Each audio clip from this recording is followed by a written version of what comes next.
తాకట్టులో ఉన్న బంగారాన్ని విడిపించి ఆ రోజు ఆన్లైన్ రేట్కి మేము కొంటాం. Sharma gold company. కింద స్థాయి నుంచి వచ్చారు ఆయన, మీ ఊరే తెలిసి ఉండొచ్చు. కింద నుంచి కష్టపడి ఈ స్థాయికి వచ్చారు. మధ్యలోనే మీ ఇద్దరి మధ్యన మీరు ముందు ఆయన చెప్పారా లేదు మీరు చెప్పారా? మీ ఇద్దరి మధ్య పరిచయం ఎక్కడ ఏర్పడి? మా తమ్ముడు 8th క్లాస్ నాగార్జున స్కూల్ అని అక్కడ ఒక ప్రైవేట్ స్కూల్లో చదివేవాడు. తమ్ముడిని ఒకరోజు సార్ కొట్టారు. సార్ అక్కడ పార్ట్ టైంకి జాబ్ చేస్తుండేవాడు. అయితే ఎవరు కొట్టింది అనేసి నేను అడుగుతాను అని చెప్పేసి స్కూల్ దగ్గరకు వచ్చాను సార్. అప్పుడు సారు బైసికల్ మీద వస్తున్నారు. నేను ఎవరో స్టూడెంట్ అనుకొని ఇక్కడ సునీల్ సార్ అంటే ఎవరండి అని అడిగాను. ఏమో నాకు తెలీదు అన్నారు. కాదు, మా తమ్ముడికి కొట్టాడని కోపంతో వెళ్ళావు, ఆయన పట్టుకు వాయించాల్సింది పోయి నువ్వు ఆయన ప్రేమలో పడ్డావేంటి?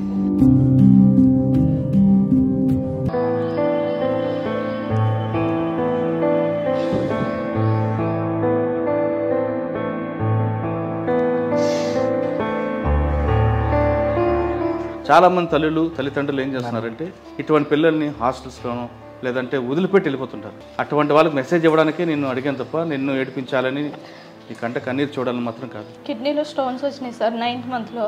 చెకప్ కోసమని హాస్పిటల్కి వెళ్ళాను. సిజేరియన్ చేయాలి, పెయిన్స్ వచ్చేస్తున్నాయి అని చెప్పేసి బాబుని సిజేరియన్ చేసేసారు. బాబు పుట్టాడు. నాకు ఎనిస్థీషియా కొంచెం లైట్ వినిపిస్తుంది. బాబు బతకడం కష్టమే అయ్యి అని చెప్పేసి వాళ్ళు అంటున్నారు. బాబుని హాస్పిటల్ ఇవ్వమని చాలామంది ఫోర్స్ చేస్తున్నారు. సార్ ఏమో ఏడుస్తున్నారు, ఏం చెప్పట్లేదు సమాధానం. అందరూ మీరు చాలా ఇబ్బంది పడతారు. ఏమైంది అసలు బాబుకి అని అడిగినప్పుడు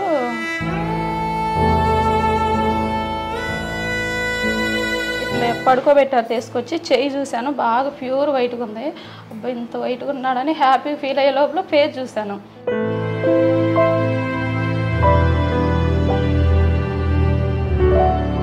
నేను అన్నాక అనాథాశ్రమంలో ఎవరు చేస్తారా బాబుని అని అడిగాను. సిస్టర్స్ అన్నారు. వాళ్ళు ఎవరు ఆ సిస్టర్స్ డబ్బులు తీసుకొని ఒక కళ్ళు లేని పిల్లోడిని వాళ్ళే అలా చేస్తుంటే కన్న తల్లిని నేను చదువుకోలేనా? కానీ అప్పుడప్పుడు అనిపించేదా ఆడిని చూడాలి, ఆడ అమ్మ అని పిలాలి అని? కరెంటు పోయినప్పుడు నాకు అప్పుడు ఆ ఫీలింగ్ కలిగిద్ది. 24 hours ఇదే ఫీలింగ్లో ఉంటాడు. అసలు ఏం కనిపించదు, కలర్స్ కనిపించదు.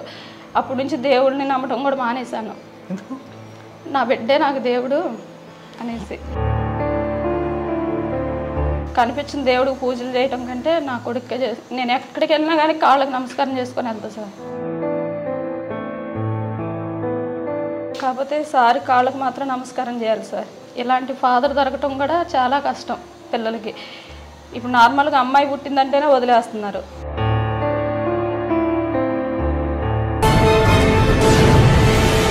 Welcome to crime diaries. ఈ వారం మన గెస్ట్ నిరుపేద కుటుంబంలో పుట్టి స్వయం కృషితో పైకి ఎదిగిన పోలీస్ ఆఫీసర్. పేరు బూడిద సునీల్, ఏసీపీ విశాఖపట్నం కమిషనరేట్. సునీల్ కుమార్ గారు ఆషామాషిగా పైకి రాలేదు. ఆయన దినసరి కూలీ కుటుంబంలో పుట్టి ఆయన కూడా దినసరి కూలీగా పనిచేస్తూ క్రమేపీ పైకి వచ్చారు. ఆయన పడ్డ కష్టం అంతా ఇంత కాదు. ఆయనకి ఆ ఊర్లోతో పాటు ఆయన ఫ్రెండ్స్ అందరూ కూడా మట్టిలో మాణిక్యం అని పేరు చెప్తారు. అంటే ఎలాంటి జీవన కష్టాలు అంటే మా సినిమా కష్టాల కన్నా మించిపోయిన కష్టాలు కనిపిస్తాయి. కానీ ఆయన పోలీస్ అవ్వాలనుకున్నారు, అయ్యారు. పోలీస్కి ముందు ఆయన కుటుంబ పోషణ కోసం చాలా పనులు చేశారు. కానీ ఎక్కడ నామోష పడకుండా తనకని చెప్పుకుంటారు. తర్వాత పోలీస్ అయిన తర్వాత ఆయన కడపలో పనిచేశారు. ప్రస్తుతం విశాఖపట్నంలో ఉన్నారు. అక్కడికి ఇక్కడికి తేడా ఏంటి, ప్రస్తుతం క్రైమ్ ఎలాగుందనే విషయాలతో పాటు ఆయన కుటుంబ నేపథ్యం అంటే తెలుసుకున్నాం. సార్ నమస్తే అండి. నమస్తే sir. Boodida Sunil garu sir, ACP CCS Visakhapatnam. Sir మీ బ్యాక్ సైడ్ చూస్తుంటే చాలామంది పోలీసు వారు ప్రతి ఒక్కరు కూడా గ్రామీణ ప్రాంతాలను పుడతాం. నేను అక్కడి నుంచి వచ్చినోడిని, వ్యవసాయ కుటుంబం నుంచి వస్తుంటారు, కొంతమంది రకరకాల బ్యాక్గ్రౌండ్స్ వస్తారు. కానీ మీది చూస్తుంటే అసలు మనం ఊహించిన విధంగా కనిపిస్తుంటాయి. అంత నిరుపేద కుటుంబంలో పుట్టి క్రమేపీ చదువుకొని ఈ స్థాయికి రావడానికి మీరు పడ్డ కష్టంతో పాటు ఇక్కడికి వచ్చిన తర్వాత జరిగే పరిణామాలు చాలా రకరకాలు కనిపిస్తుంటాయి. బ్యాక్గ్రౌండ్ ఉన్న వాళ్ళకి ఒకలాగా ఉంటుంది, బ్యాక్గ్రౌండ్ లేని వాళ్ళకి ఒకలాగా ఉంటుంది. అటువంటి ఏమైనా ఎదుర్కొన్నారా? ఇప్పుడు ప్రస్తుతం విశాఖపట్నం క్రైమ్స్ దీంట్లో పనిచేస్తున్నప్పుడు ఎలాంటి కేసులు వస్తున్నాయి, క్రైమ్ కల్చర్ ఏ విధంగా మారుతుంది, ప్యాటర్న్ ఎలాగ మారుతుంది? ఈ ప్రశ్న సమాధానం చెప్పే ముందు మీ కుటుంబ నేపథ్యం, పోలీస్ యూనిఫామ్ వేసుకోవడానికి మీరు పడ్డ కష్టం? సార్ నా పేరు సునీల్, మా నాన్నగారి పేరు కొండ, అమ్మ పేరు రాహెల్. మాది కృష్ణా డిస్టిక్ జగ్గేపేట మండలం బోదవాడ విలేజ్. చిన్నప్పటి నుంచి కూడా అమ్మ నాన్న కూలి పని చేసేవాళ్ళు. కూలి పని చేసేసి నన్ను చదివించారు. చిన్నప్పటి నుంచి కూడా యాక్టివ్గానే చదివేవాడిని. అమ్మకి నాన్నకి ఇద్దరికి కూడా బాగా ఎక్కువ నమ్మకం, నేను బాగా చదువుతానని చెప్పేసి, నా వల్ల వాళ్ళ లైఫ్లో మారుతాయని చెప్పేసి ఎప్పుడు కూడా కాన్ఫిడెంట్గా ఉండేవాళ్ళు. నేను గురుకుల పాఠశాలలో చదివాను, మచిలీపట్నం రుద్రవరం గురుకుల పాఠశాలలో చదివాను. గురుకుల పాఠశాలలో చదివినప్పుడు గురుకులలో మంచి ఫౌండేషన్ ఉంటుంది సార్. అంటే పిల్లలకి స్వయంగా ఎదిగేటటువంటి ఎన్విరాన్మెంట్ అనేది అక్కడ గురుకుల పాఠశాలలో ఉంటుంది. ఆ గురుకుల పాఠశాల ఫౌండేషన్ అనేది నేను సెల్ఫ్గా ఆలోచించడం కోసమైనా, కష్టపడటం కోసమైనా చాలా ఉపయోగపడింది. అక్కడ టీచర్స్ కూడా టీచర్స్గా కంటే పేరెంట్స్గా ఎక్కువ ఉంటారు వాళ్ళు. పేరెంటల్ కేర్ ఉంటుంది గురుకుల పాఠశాలలో. దాని తర్వాత వచ్చేసి ఇంటర్మీడియట్ మా జగ్గేపేటలో చదివాను.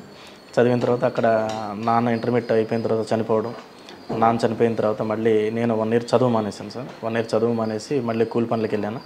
కూలి పనులకు వెళ్ళినప్పుడు ఆ తర్వాత అమ్మ బాగా కష్టపడి చదివించారు. చదివించిన తర్వాత మళ్ళీ డిగ్రీ చేశాను. డిగ్రీ చేస్తున్నప్పుడే ఒక పూట కాలేజీకి వెళ్ళేవాడిని, ఇంకొక పూట పార్ట్ టైం స్కూల్ టీచర్గా పనిచేస్తూ తర్వాత ఈవినింగ్ పూట ట్యూషన్లు చెప్పుకునేవాడిని. డిగ్రీ అయిపోయిన తర్వాత మళ్ళీ హైదరాబాద్ వెళ్ళాను. హైదరాబాద్ వెళ్ళి బ్యాంక్ దానికి సంబంధించి ప్రిపేర్ అయ్యాను. ప్రిపేర్ అయిన తర్వాత అక్కడ ఒరిజినల్ సర్టిఫికేట్స్ ఒక అతను తీసాడు నాయి. ఒరిజినల్ సర్టిఫికేట్స్ అన్నీ కూడా రూమ్మేటే ఫ్రెండ్ నా దొంగతనం చేసాడు. ఒరిజినల్ సర్టిఫికేట్స్ అన్నీ తీసేసి వాటింగ్ చేసుకుంటాడండి. వాటితో తను జాబ్ చేశాడు. అరే అంటే నా ఐడెంటిటీని కొట్టేసి తను జాబ్ చేశాడు అన్నమాట. అక్కడ ఒరిజినల్ సర్టిఫికేట్స్ మిస్ అవ్వడం, తర్వాత నేను బ్యాంక్ ఇంటర్వ్యూకి సెలెక్ట్ అయితే నాకు ఆ ఒరిజినల్ సర్టిఫికేట్స్ టయానికి అందకపోవడం, లేకపోవడం వల్ల నేను డూప్లికేట్ సర్టిఫికేట్స్ పట్టుకొని పోవడం, వాటి వల్ల నేను బ్యాంక్ జాబ్ మిస్ అవ్వడం. ఇంకా ఆ తర్వాత వచ్చేసి సిమెంట్ ఫ్యాక్టరీలో జాయిన్ అయ్యాను. సిమెంట్ ఫ్యాక్టరీలో సిమెంట్ ఫ్యాక్టరీ ఫస్ట్ గుజరాత్లో పనిచేశాను సార్ 1 year. ఆ తర్వాత వచ్చేసి మళ్ళీ జగ్గేపేటలోనే మా ఊర్లోనే సిమెంట్ ఫ్యాక్టరీ ఉంటుంది, అక్కడ నుంచి ఇక్కడికి ట్రాన్స్ఫర్ అయ్యాను. అక్కడ ఒక 4 years పనిచేశాను. ఆ సిమెంట్ ఫ్యాక్టరీలో పనిచేస్తున్నటువంటి టైంలోనే మ్యారేజ్ చేసుకున్నాను. మీ మ్యారేజ్ కూడా ఎర్లీ ఏజ్. అది సినిమా స్టైల్లో ఉంటుంది కదా మీరు. అంటే మీ ఇద్దరు పరిచయం అలా జరిగింది? ఇద్దరం కూడా అంటే ఫస్ట్ తను నాకు తెలుసు సార్. నేను స్కూల్లో టీచర్గా పనిచేసేటప్పుడు తను చూశాను. చూసిన తర్వాత నేను మా పేరెంట్స్కి చెప్పాను, తను వాళ్ళ పేరెంట్స్కి చెప్పింది. ఇద్దరు పేరెంట్స్ అందరూ కూడా మాట్లాడుకొని కుదిరిచ్చి చేశారు. కానీ మీ పెళ్లి సమయానికి మీకు ఉద్యోగం కూడా కరెక్ట్ లేదట కదా? అంటే సిమెంట్ ఫ్యాక్టరీలో ఉద్యోగం అంటే చిన్న ఉద్యోగం. పెళ్లి సమయానికి ఉద్యోగం లేదు. బట్ నేను బాగా చదువుతానని, కంపల్సరీగా ఏదో ఒక కష్టపడి ఎలాగైనా బాగా చూసుకుంటాడని నమ్మకం అమ్మాయికి ఉండేది. Okay, super. దానివల్ల తన వాళ్ళ పేరెంట్స్ని ఒప్పించుకుంది. వాళ్ళ పేరెంట్స్ కూడా వచ్చి ఎంక్వైరీ చేసుకుంటే ఊర్లో వాళ్ళు కూడా టెస్ట్ మనీస్ కూడా ఉంటాయి సార్. ఆ టెస్ట్ మనీస్ని బట్టి వాళ్ళు కూడా డిసైడ్ అయిపోయి మ్యారేజ్ చేశారు. మ్యారేజ్ చేసిన తర్వాత 2012లో మ్యారేజ్ అయింది. 2013 ఏప్రిల్కి ఫస్ట్ బాబు పుట్టాడు. ఫస్ట్ బాబు పుట్టినప్పుడు ఆ ఫస్ట్ బాబుకి బ్లైండ్గా పుట్టాడు అనమాట. అంటే కళ్ళు ఫామ్ అవ్వలేదు, తర్వాత బ్రెయిన్ కూడా సరిగా వర్క్ అవ్వదు. అట్లా పుట్టిన తర్వాత ఇంకా అబ్బాయి పెరిగే క్రమంలో ఫైనాన్షియల్ స్ట్రగుల్స్ అనేవి చూసాను సార్. చూసినప్పుడు ఆ సిమెంట్ ఫ్యాక్టరీలోనే ఉంటే ఆ బాబుని ఫ్యూచర్లో సరిగ్గా చూసుకోలేము, తన నీడ్స్కి సరిపడా అన్నీ అందించలేమని చెప్పేసి కేవలం బాబు కోసమే మళ్ళీ ఆ సిమెంట్ ఫ్యాక్టరీ జాబ్ మా వైఫ్కి, అమ్మకి, తర్వాత మా పేరెంట్స్కి అందరికీ చెప్పేసి నేను జాబ్ మానేస్తాను, నాకు కొంచెం ఒక అవకాశం ఉండి చదువుకుంటానని చెప్పేసి వాళ్ళని అడిగాను. వాళ్ళు కూడా ఎక్కడ కూడా హెసిటేట్ చేయలేదు, తర్వాత వద్దు అనే మాట కూడా అనలేదు. అనకుండా వాళ్ళు కూడా నువ్వు చదువుకో బాబు అని చెప్పేసి అని మా వైఫ్ వాళ్ళ పేరెంట్స్ ఎవరైతే ఉన్నారో వాళ్ళు, అంటే అత్త మామ, మా మామయ్య బి వెంకటేశ్వర్లు అని చెప్పేసి ఆర్టీసీ డ్రైవర్గా పనిచేస్తాడు, అత్త వెంకటరామమ్మ. అక్కడ మా ఊరికి 15 kilometers దూరం ఉంటుంది వాళ్ళూరు. వాళ్ళిద్దరూ చెప్పారనమాట. వాళ్ళ నాన్న నాతో ఒక మాట అన్నాడు, నాకు బాగా గుర్తు. పెళ్ళైన తర్వాత నీ భార్య కానీ ఆ అమ్మాయి నీకు పెళ్ళి కాకముందు, పెళ్ళైన తర్వాత నా కూతురే, నేను చూసుకుంటాను, ఇబ్బంది లేకుండా మీరు చదువుకోండి. ఫుల్ సపోర్ట్ ఇచ్చారు, బాగా సపోర్ట్ ఇచ్చారు. చాలా మంచోడు కూడా, అంటే నేను చూసినటువంటి మంచోళ్ళలో నెంబర్ 1 మంచోడు. చాలా మంచోడు. అంటే హ్యూమన్ బీయింగ్స్లో ఇటువంటి వాళ్ళు ఉంటారా అనిపిస్తుంది ఆ మెంటాలిటీ చూస్తే. ఎప్పుడు కోపం చూడలేదు ఆయనకి. నాకు తెలిసి ఒక 10 years ఆయన బ్రతుకున్నారు, రీసెంట్గా చనిపోయారు లాస్ట్ ఇయర్. 10 yearsలో నేను ఎప్పుడు ఆయన ఫేస్లో కోపం చూడలేదు. ఆయన మంచిగా సపోర్ట్ చేశారు. సపోర్ట్ చేసేసేసి నేను 2 years ప్రిపేర్ అయినప్పుడు హైదరాబాద్లో వాళ్ళ పేరెంట్సే మా వైఫ్ని, ఇద్దరు పిల్లల్ని, అప్పటికి 2వ అబ్బాయి కూడా పుట్టాడు, ఇద్దరు పిల్లల్ని కూడా వాళ్ళే పెంచారు. మంచి సపోర్ట్ ఇచ్చారు. అక్కడ ప్రిపేర్ అయినప్పుడు మళ్ళీ అక్కడ హాస్పిటల్లో, అంటే నేను అక్కడ ప్రిపేర్ అవుతున్నప్పుడే మెయిన్స్ ఎగ్జామ్ రాశాను, రిజల్ట్ కూడా రాలేదు. అప్పుడు మా వైఫ్ వాళ్ళ ఫాదర్కి యాక్సిడెంట్ అయ్యి తను ఒక 48 days కోమాలో ఉన్నారు. కోమాలో ఉంటే మళ్ళీ నేను ప్రిపరేషన్ వదిలిపెట్టేసి హాస్పిటల్కి వచ్చాను. విజయవాడ ఆంధ్ర హాస్పిటల్, గొల్లపూడి హాస్పిటల్లోనే 48 days నేను కూడా ఉన్నాను. ఉంటే ఇంకా బై గ్రేస్ ఆఫ్ గాడ్ అక్కడే నాకు మెయిన్స్ రిజల్ట్ రావడం, అక్కడ నుంచే నేను ఇంటర్వ్యూకి వెళ్ళినప్పుడు, అంటే మా ఫ్యామిలీలో ఉన్నటువంటి ఒకే ఒక గవర్నమెంట్ ఎంప్లాయ్ ఆయన, ఆర్టీసీ డ్రైవర్కి చేసేవాళ్ళు. ఆయన రికవర్ అవుతుంటే ఇంకా ఆయనకి ఒక కాలు ఒక చెయ్యి పడిపోయింది, యాక్సిడెంట్లో పక్షవాతం టైప్ వచ్చేసింది. పడిపోయిన తర్వాత ఆయన పడిపోయిన వెంటనే దేవుడు మళ్ళీ నాకు వెంటనే జాబ్ ఇచ్చేసి ఫ్యామిలీని రికవర్ చేశాడు. ఫస్ట్ పోస్టింగ్ ఎక్కడ? First posting Kadapa sir. Okay. Training అయిన తర్వాత ఫస్ట్ కడప వెళ్ళారు. కడపకు ముందు కూడా మీకు ట్రైనింగ్ ఎక్కడ తీసుకున్నారు? కడప ముందు ట్రైనింగ్ అనంతపూర్లో జరిగింది సార్. 1 year ట్రైనింగ్ అక్కడ జరిగింది. తర్వాత నెక్స్ట్ వచ్చేసి గ్రేహౌండ్స్ ట్రైనింగ్ 3 months చేసాం వైజాగ్ సిటీలోనే. నెక్స్ట్ వచ్చేసి ప్రాక్టికల్ ట్రైనింగ్లో భాగంగా నేను చిత్తూరులో పనిచేశాను సార్. నెక్స్ట్ వెస్ట్ గోదావరి చేశాను. First posting Kadapa. First posting Kadapa. Okay. మీరు చిన్న స్థాయి నుంచి ఆ స్థాయికి వచ్చారు. అంటే 1 రోజు 2 రోజులు కదా, మీరు వైకుంఠపాలిలోకి సడన్గా ఎక్కలేదు, ప్రతి స్టెప్ ఎక్కుకుంటూ వచ్చారు. మీరు యూనిఫామ్ వేసుకున్న తర్వాత మీ మామగారికి కానీ మీ అమ్మగారు కానీ ఏమన్నారు? ఫస్ట్ నేను యూనిఫామ్ వేసుకున్నప్పుడు చూసింది మా తమ్ముడు చూశాడు. నా బ్రదర్, నాకు తమ్ముడు ఉన్నాడు. నా బ్రదర్ చూసి నేను యూనిఫామ్ వేసుకుని తనకు కనపడగానే ఏడ్ చేశాడు. అంటే ఫ్యామిలీలో కూడా, మన ఫ్యామిలీ కూడా యూనిఫామ్ వేసుకుంటారా, దేవుడి అదృష్టం ఇచ్చాడని చెప్పేసి. తర్వాత మా అమ్మ ఇచ్చింది, మా వైఫ్ ఏడ్ చేసింది. ఆయన కూడా, ఆయన అప్పటికి నేను యూనిఫామ్ వేసుకున్న టైంకి ఆయన పక్షవాతంతో ఉన్నారు. పక్షవాతం ఉన్నా సరే నేను యూనిఫామ్ వేసుకుని ఆయన కనపడినప్పుడు ఆయన లేసి సెల్యూట్ చేశారు. ఓకే. కానీ మీ ఊర్లో అప్పటికే మిమ్మల్ని తక్కువ అంచనా వేసి చులకన చేసే వాళ్ళందరూ ఏమన్నారండి? అంటే తక్కువ అంచనా చులకన అనేది కొంతమంది ఉన్నారు. బట్ ఏంటంటే వాళ్ళు అందరూ సైలెంట్ అయ్యారు. మేబీ వాళ్ళు కూడా ఒక రీజన్ ఏమో, వాళ్ళు చూసే చూపులు కానీ వాళ్ళ కామెంట్స్ కానీ, వీళ్ళందరికీ ఆన్సర్ అనేది మనం రిజల్ట్తోనే ఇవ్వాలి కానీ ఇంకా మాటలు. ఓకే. ఫస్ట్ పోస్టింగ్ వెళ్ళేసారు. మీకు ఎస్పీ ఎవరు? ఫస్ట్ పోస్టింగ్ చేసినప్పుడు నాకు ఎస్పీ అన్బురాజన్ సార్. ఎవరండి? అన్బురాజన్ గారు. ఇప్పుడు ఉన్నారు కదా? ఇప్పుడు కూడా. అక్కడ మీకు మెయిన్ మీ కడప అనగానే అందరికీ రకరకాల ఊహాగాలు నడుస్తుంటాయి. కానీ కడపలోనే లాంగ్ టర్మ్ చేసే ఆఫీసర్ కూడా ఉన్నారు, అన్నభుజరాజ్ సార్ లాంటి వాళ్ళు కొంతమంది. అంటే ప్రజలు బయట అనుకున్నంతగా వాళ్ళు ఫ్యాక్షనిస్టులు కాదు, బయట ఉన్న ప్రచారం వాళ్ళు జరుగుతుంటారు. మీరు అక్కడ వెళ్ళగానే మీకు మెయిన్ ఛాలెంజ్ ఏమొచ్చింది, మీ అచీవ్మెంట్ ఏముంది? నేను కడపకి వెళ్ళాను సార్. కడపకి వెళ్ళినప్పుడు ఫస్ట్ అన్బురాజన్ సార్ని కలిశాను. సార్ని కలిసినప్పుడు సార్ నిజంగా అంటే ఒక స్టూడెంట్ లాగా, ఒక బ్రదర్ లాగా ట్రీట్ చేసేసేసి ఎలా పోలీసింగ్ ఎలా ఉంటుంది, ఎలా చేయాలి ఏంటి అనేది చెప్పి ప్రతి చిన్న విషయంలోనూ గైడ్ చేసేవాళ్ళు సార్. ఎప్పుడు ఏంటంటే సార్ గైడెన్స్ ఎలా ఉంటుందంటే మనకు సుపీరియర్తో మాట్లాడుతున్నాం అనే ఫీలింగ్ ఉండదు. మన ఓన్ బ్రదర్తో మాట్లాడుతున్నట్టు, లేదంటే కనుక మన ఫ్యామిలీ మెంబర్తో మాట్లాడుతున్నట్టు అంత చాలా ఫ్రీగా గైడ్ చేసేవాళ్ళు. సార్ గైడెన్స్ వల్ల కడప అనేది ఫస్ట్ కడప పోస్టింగ్ అనేది న్యూస్ పేపర్లో చూసుకున్నప్పుడు కడప అనేది అంటే సినిమాల్లో చూసిన కడపలా అట్లా ఉండేది. మాకు కడప అనేది ఎప్పుడు నేను వెళ్ళలేదు. నా పోస్టింగ్కి ముందు నేను ఎప్పుడు కడప విజిట్ చేయలేదు. అమ్మ కడప పడిందా అని చెప్పేసి భయపడ్డాను. భయపడిన తర్వాత కడప వెళ్ళిన తర్వాత అక్కడ చూస్తే సార్ నిజంగా మంచి మనుషులు, చాలా బాగా ప్రేమిస్తారు. వాళ్ళ గౌరవం కానీ, మర్యాదలు కానీ, వాళ్ళ ప్రేమలు కానీ అల్టిమేట్ సార్. అంటే నాకు తెలిసి నేను ఏ ఏరియాలో చూడలేదు. ఇప్పుడు స్టేట్ అంతా కూడా దాదాపుగా అన్ని ఏరియాల్లో ఏదో రకంగా తిరిగాను, ఫ్రెండ్స్ కోసమో, పోస్టింగ్ల వల్ల ఫ్రెండ్స్ ఇట్లా తిరిగాను, కానీ కడపలో ఉన్నంత ప్రేమ అనేది నేను ఎక్కడ చూడలేదు సార్. మీకు బాగా నచ్చిన కేసు చెప్పండి, అక్కడ మీ ద్వారా డిటెక్ట్ అయిన కేసు. అంటే నేను కడపలో ఉన్నప్పుడు మధ్యప్రదేశ్ దొంగలు కడపకి వచ్చారు సార్. మధ్యప్రదేశ్ నుంచి దొంగలు పడ్డారు. వచ్చేసి వాళ్ళు ఏంటంటే ఈ సిమెంట్ ఫ్యాక్టరీలు, తర్వాత ఎక్కడైతే ఆర్టీపీపీ అని చెప్పేసి రాయలసీమ థర్మల్ పవర్ ప్లాంట్, ఇటువంటి క్వార్టర్స్ ఎక్కడైతే ఉంటాయో ఎంప్లాయీస్ ఉండేటటువంటి క్వార్టర్స్ని టార్గెట్ చేసుకొని వాళ్ళు దొంగతనాలు చేసేవాళ్ళు సార్. దొంగతనాలు చేస్తే వరుసగా 3 ఫ్యాక్టరీల్లో, ఒకటి ఆర్టీపీపీలో, తర్వాత జువారీలో, ఇంకొకటి వచ్చేసి వేరే ఫ్యాక్టరీలో 3 చోట్ల కూడా అదే దొంగలు వచ్చేసి దాదాపుగా ఒక 70-80 లక్షల పైన దొంగతనం చేసుకొని వెళ్ళిపోయారు. దాన్ని మేము టీమ్గా ఫామ్ అయ్యి మొత్తం ఒక 1 month ట్రై చేసి, ఆ 1 month ఒక టీంలు ఫామ్ చేసి మధ్యప్రదేశ్ నుంచి దొంగలు పట్టుకొని వచ్చేసి రికవర్ చేసాం సార్. చాలా బాగా సాటిస్ఫాక్షన్ అనిపించింది సార్. అంటే లైక్ కాకి సినిమా, కాకి సినిమాలో వాళ్ళు రాజస్థాన్ వెళ్తారు, మా టీం మధ్యప్రదేశ్ వెళ్ళాం. మీరు వెళ్ళారా? నేను వెళ్ళలేదు సార్, మా టీం. ఓకే, ఇంకా ఏమన్నా గుర్తుంది? కడపలో ఉన్నప్పుడు ఇంకా అంతా కూడా కేసులు అంటే నార్మల్ కేసులే ఉంటాయి సార్, అనుకున్నంత సెన్సేషనల్ కేసులు ఉండదు సార్. అంటే బయట చెప్పుకున్నంత అట్లా ఉండదు. అంటే కడపలో వెళ్ళి ఎవరైనా 1 మంత్ ఉంటే వాళ్ళు పూర్తిగా వాళ్ళ పర్సెప్షన్ అంతా మారిపోద్ది. సార్, సాధారణంగా ప్రతి పోలీస్ ఆఫీస్ ఫస్ట్ పోస్టింగ్లో విజిబుల్ పోలీసింగ్ ప్రయారిటీ ఇస్తారు. అవును, morning peak time, evening peak టైంలో పబ్లిక్లో తిరగాలని. అంటే పోలీస్ కనబడితే ఒక ధైర్యం ఉంటుంది ప్రజలకి. ఆ విధంగా మీరు తిరిగారు కడపలో? కడపలో బాగా తిరిగాను సార్. నేను ఎప్పుడు విజిబుల్ అంటే జనాల్లో ఉండడం అనేది నాకు ఎక్కువ ఇష్టం, ఆఫీస్లో కంటే కూడా.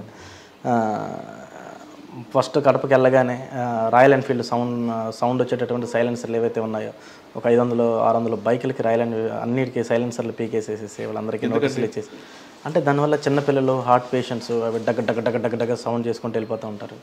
అంటే అవి ఒరిజినల్ సైలెన్సర్లు కాకుండా మోడిఫైడ్ సైలెన్సర్లు పెడతారు సార్. ఆ సైలెన్సర్లన్నీ కూడా వాళ్ళకి తీసేయించి కౌన్సిలింగ్లు చేసినప్పుడు జనాలు, ముసలి వాళ్ళు ఎక్కువ మంది అప్రోచ్ అయ్యారు సార్. సార్, కడప ఇప్పుడు చాలా ప్రశాంతంగా ఉంది, ఈ సౌండ్ లేకుండా ఉంది, నైట్ హ్యాపీగా నిద్రపోతున్నాం అని చెప్పేసి వచ్చి చెప్పినప్పుడు చాలా సంతోషం అనిపించింది. విజిబుల్గా బాగా తిరిగేవాళ్ళం సార్. తర్వాత ట్రాఫిక్ సెట్ చేయడం కానీ, ఆటో వాళ్ళని యూనిఫామ్లో ఏం చేసేసి ఆటోలన్నీ కూడా రోడ్డు మధ్యలో పార్కులు చేయకుండా ఏంటంటే డైలీ పోలీసింగ్ అనేది బాగా చేసేవాళ్ళం, హ్యాపీగా ఉండేది. ఓకే, జనాలు అప్రోచ్ అయినప్పుడు కూడా వాళ్ళ లవ్ అండ్ కేర్ చాలా బాగుంటుంది సార్. తర్వాత కడపలో మీకు ఇటువంటి చేస్తున్నప్పుడు పొలిటికల్ ప్రజలు రాలేదా? మా వాళ్ళ బండిని ఆపద్దు అటువంటిది? కడపలో సార్, కడపలో ఉన్నటువంటి పొలిటీషియన్స్ గొప్పతనం ఏంటంటే వాళ్ళు పోలీసింగ్లో ఇన్వాల్వ్ అవ్వరు సార్ పెద్దగా. దేంట్లో అవుతారు అంటే మా విషయాలు అసలు, అంటే నాకు పోలీసింగ్ తెలుసు సార్, వాళ్ళు ఎప్పుడు కూడా పోలీసింగ్లో ఇన్వాల్వ్ అయ్యి సార్ అట్లా చేయండి ఇట్లా చేయండి అని చెప్పేసి చెప్పరు. ఆఫీసర్కి ఫ్రీడమ్ ఇస్తారు. తర్వాత కామన్ పీపుల్ ఎవరైనా వాళ్ళని అప్రోచ్ అయినప్పుడు వాళ్ళు ఒక ఫోన్ చేస్తారు, సార్ ఇట్లా ఎవరో ఇబ్బంది పడుతున్నారంటే ఒకసారి చూడండి సార్. వాళ్ళు చెప్పే ఒకే మాట, సార్ ఇట్లా ఇబ్బంది ఉందంట చూడండి అనే చెప్తారు. కానీ ఇలాగే చేయండి, ఇటువైపే చేయండి అని నాకు ఏ రోజు ఫోన్ రాలేదు సార్. నేను 1 year చేశాను, ఏ రోజు ఫోన్ రాలేదు. కడపలో మీరు మోటివేషన్ క్లాసులు ఎందుకు తీసుకున్నారు? మోటివేషన్ క్లాసులు ఎందుకు తీసుకున్నామని అంటే సార్, ఇప్పుడు నేను పూర్ బ్యాక్గ్రౌండ్ నుంచి వచ్చాను. తర్వాత నేను చదువుకునేటప్పుడు నాకెవరు సపోర్ట్ లేక, నాకు ఎట్లా చదవాలి, ఏం తెలియక నేను దాదాపు ఒక 6 months వరకు కన్ఫ్యూజన్లో ఉండిపోయాను. అంటే అసలు కాంపిటేటివ్ ఎగ్జామ్స్ ఎట్లా ప్రిపేర్ అవ్వాలో తెలియక అకాడమిక్స్ లాగా చదివేవాడిని. అంటే నార్మల్గా ఇంటర్మీడియట్ డిగ్రీ చదివినట్టే చదివినప్పుడు అదనేది కరెక్ట్ కాదు, అట్లా చదవడం కరెక్ట్ కాదని చెప్పేసి అనిపించడం. తర్వాత కొన్నిసార్లు నేను ప్రిపేర్ అవుతున్నప్పుడు కూడా నేను ఏమైనా రాంగ్ డెసిషన్ తీసుకొని వచ్చానా, ఇట్లా ప్రిపరేషన్లో నాకు జాబ్ వస్తుందా రాదా, అసలు నేను ఇట్లా ప్రిపేర్ అవ్వడం కరెక్టేనా అని చెప్పేసి డౌట్లతో ఉండేసి కొన్నిసార్లు ప్రిపరేషన్ ఆపేద్దామని కూడా నాకు అనిపించేది. అందు గురించి అట్లా ఎవరైతే ప్రిపరేషన్ కోసం పూనుకున్న పిల్లలు ఎక్కడ కూడా ఆగకూడదు. తర్వాత ఈ జాబ్ అనేది నా లైఫ్ని ఎంత మార్చిందో నాకు తెలుసు. కాబట్టి పేద పిల్లలు ప్రిపేర్ అయ్యేటప్పుడు వాళ్ళు ఏ రీజన్ చేతనే ఆగిపోతే వాళ్ళ లైఫ్లో కూడా ఆగిపోతాయనే ఉద్దేశంతో కంపల్సరీగా పిల్లలు ప్రిపేర్ అవుతున్నారంటే నేను మ్యాక్సిమం వాళ్ళ దగ్గరికి వెళ్ళి ఎంత కొంత మాట్లాడటానికి ట్రై చేస్తాను సార్. అందు గురించి. ఓకే, అంటే ఈ మోటివేషన్తో పాటు ఎక్కువ సోషల్ యాక్టివిటీకి ఎక్కువ ప్రయారిటీ ఇస్తారట కదా? సోషల్ యాక్టివిటీస్ అంటే ఎక్కువగా ఇది సార్ బుక్స్. ఎందుకంటే నేను ప్రిపేర్ అయ్యేటప్పుడు బుక్స్ గురించి ఇబ్బంది పడ్డాను. నేను నా ప్రిపరేషన్లో నేను ఏవైతే ఇబ్బందులు ఫేస్ చేశానో అటువంటి ఇబ్బందులు చదువుకునే పిల్లలు ఫేస్ చేస్తే కనుక కంపల్సరీగా ఏదో రకంగా, అంటే నేను చేయగలిగితే నేను చేయడం కానీ, లేదంటే కనుక నాకు తెలిసిన వాళ్ళు ఎవరైనా కొంచెం వెల్ ఆఫ్ పర్సన్స్ ఉన్నప్పుడు వాళ్ళని మోటివేట్ చేసేసి ఇట్లా వాళ్ళకి ఆ పిల్లల్ని పరిచయం చేసి వాళ్ళకి బుక్స్ ఇప్పించడము, లేదంటే కనుక తర్వాత నెంబర్ ఆఫ్ కోచింగ్ ఇన్స్టిట్యూట్స్ నాకు పరిచయం ఉంటాయి సార్. ఎందుకంటే పిల్లలకి మోటివేషన్ క్లాస్కి వెళ్తూ ఉంటాను. ఇన్స్టిట్యూట్స్ పరిచయం ఉన్నప్పుడు అక్కడికి వెళ్ళినప్పుడు వాళ్ళతో నేను రిక్వెస్ట్ చేసుకొని పేద పిల్లలు ఎవరైతే ఫీజులు కట్టలేని వాళ్ళు ఉంటారో వాళ్ళని కోచింగ్లు పంపించడం. వాళ్ళు కూడా, అంటే నేను పంపించడం గొప్పతనం కాదు కానీ సార్, వాళ్ళు రిసీవ్ చేసుకుంటారు. రిసీవ్ చేసుకొని కంపల్సరీగా సునీల్ సార్ చెప్పారంటే కంపల్సరీగా వీళ్ళు పేదోళ్ళు ఉంటారు, జెన్యూన్ ఉంటారని ఒక నమ్మకం వాళ్ళకు ఉండి చాలామందికి పిల్లలకి అట్లా ఫ్రీగా కోచింగ్లు ఇచ్చారు సార్. ఓకే సార్, కడప తర్వాత అక్కడ నుంచి మళ్ళీ మదర్కి క్యాన్సర్ రావడం వల్ల అక్కడ నుంచి నేను ట్రాన్స్ఫర్ చేయించుకొని ఇక్కడ అనకాపల్లి వచ్చాను సార్. అనకాపల్లి 1.5 year చేశాను. 1 year 5 months దాదాపుగా చేశాను సార్. ఇంకా అక్కడ నుంచి మళ్ళీ వైజాగ్ వచ్చాను. ఓకే, కడపలో వచ్చిన తర్వాత మీకు బాగానే ఉంది మోటివేషన్ అంతా. అనకాపల్లి మీ కెరీర్లో ఒక పెద్ద పడే అవకాశం. ఎందుకంటే ఆ ఇష్యూ ఏం జరిగింది? అది ఒక అన్ఫార్చునేట్ అండ్ అన్ఎక్స్పెక్టెడ్ ఇన్సిడెంట్స్, ఇంకంతే. కానీ వెహికల్ తీసుకోవడం అన్నది దాంట్లో మీరు రావడం అన్నది కరెక్ట్ అంటారా? లేదు మీకు తెలియకుండా ఇన్స్పెక్టర్ ఇచ్చిన వెహికల్ని మీకు తెలియకుండా కూడా జరగచ్చు కదా? ఇదంతా కూడా ఇంకా అన్ఫార్చునేట్ సార్. ఇది దీని గురించి నేను మాట్లాడదలుచుకోలేదు. ఓకే, కానీ అనకాపల్లిలో రియల్ ఎస్టేట్ వివాదాలు దాంట్లో ఎక్కువగా తలదూర్చారనేది ఒక వార్త ఉంది సార్. ఇప్పుడు ఏంటంటే సార్, మీరే పర్సనల్గా తీసుకొచ్చి వాళ్ళని మాట్లాడేవారని, కొంతమంది రౌడీలు మీరే లాఠీతో కాళ్ళు ఎరగొట్టేవారని. కాళ్ళు ఎరగొట్టడం ఇట్లా ఏం జరగదు సార్. నార్మల్గా ఏంటంటే ఎవరైనా ఇట్లా ఒక ఒరిజినల్ అంటే జెన్యున్ పిటిషనర్ ఎవరైనా ఉన్నప్పుడు, జెన్యున్ పిటిషనర్ మా యొక్క భూములు ఆక్రమించుకున్నారనో లేదంటే ఇంకేదన్నా చేశారని చెప్పేసి ఇట్లా మాకు కంప్లైంట్ వచ్చినప్పుడు దాని యొక్క జెన్యునిటీని వెరిఫై చేసేవాళ్ళం సార్. అంటే పోలీసు పట్టించుకోకపోతే ఇంకా దాదాపుగా చాలా గ్యాప్ వచ్చేస్తుంది సార్ జనాలకి జస్టిస్ జరగడం కోసం. జెన్యునిటీని వెరిఫై చేసేసేసి అక్కడ ఉన్నటువంటి రెవెన్యూ అఫీషియల్స్తో మాట్లాడి, సార్ వీళ్ళు ఇట్లా పిటిషన్కి వచ్చారు, వీళ్ళ పరిస్థితి ఏంటి, అసలు ఏంటి డాక్యుమెంట్స్ ఎవరి పేరు మీద ఉన్నాయి ఏంటి అని చెప్పేసి వాళ్ళతో వెరిఫై చేయించుకొని వెరిఫై చేసినప్పుడు వాళ్ళు ఇచ్చిన డేటాను బట్టి కంపల్సరీగా వాళ్ళు కేసు రిజిస్టర్ చేసేవాళ్ళు సార్. కేసు రిజిస్టర్ చేసేసేసి ఎవరైతే ఇట్లా ఆక్యుపై చేసినా లేదంటే ఎవరైతే ఒరిజినల్ ఓనర్స్ని ఇబ్బంది పెట్టినా కంపల్సరీగా పిలిచి మీరు ఇట్లా చేయడం వల్ల దానివల్ల ఏమవుతాయంటే సార్, ఫర్దర్గా లాండ్ ఆర్డర్ ఇన్సిడెంట్స్ రావడం, ఒకరినొకరు కొట్టుకోవడాలు, దాంట్లో ప్రమాదవశాత్తు చచ్చిపోవడాలు కూడా జరుగుతాయి.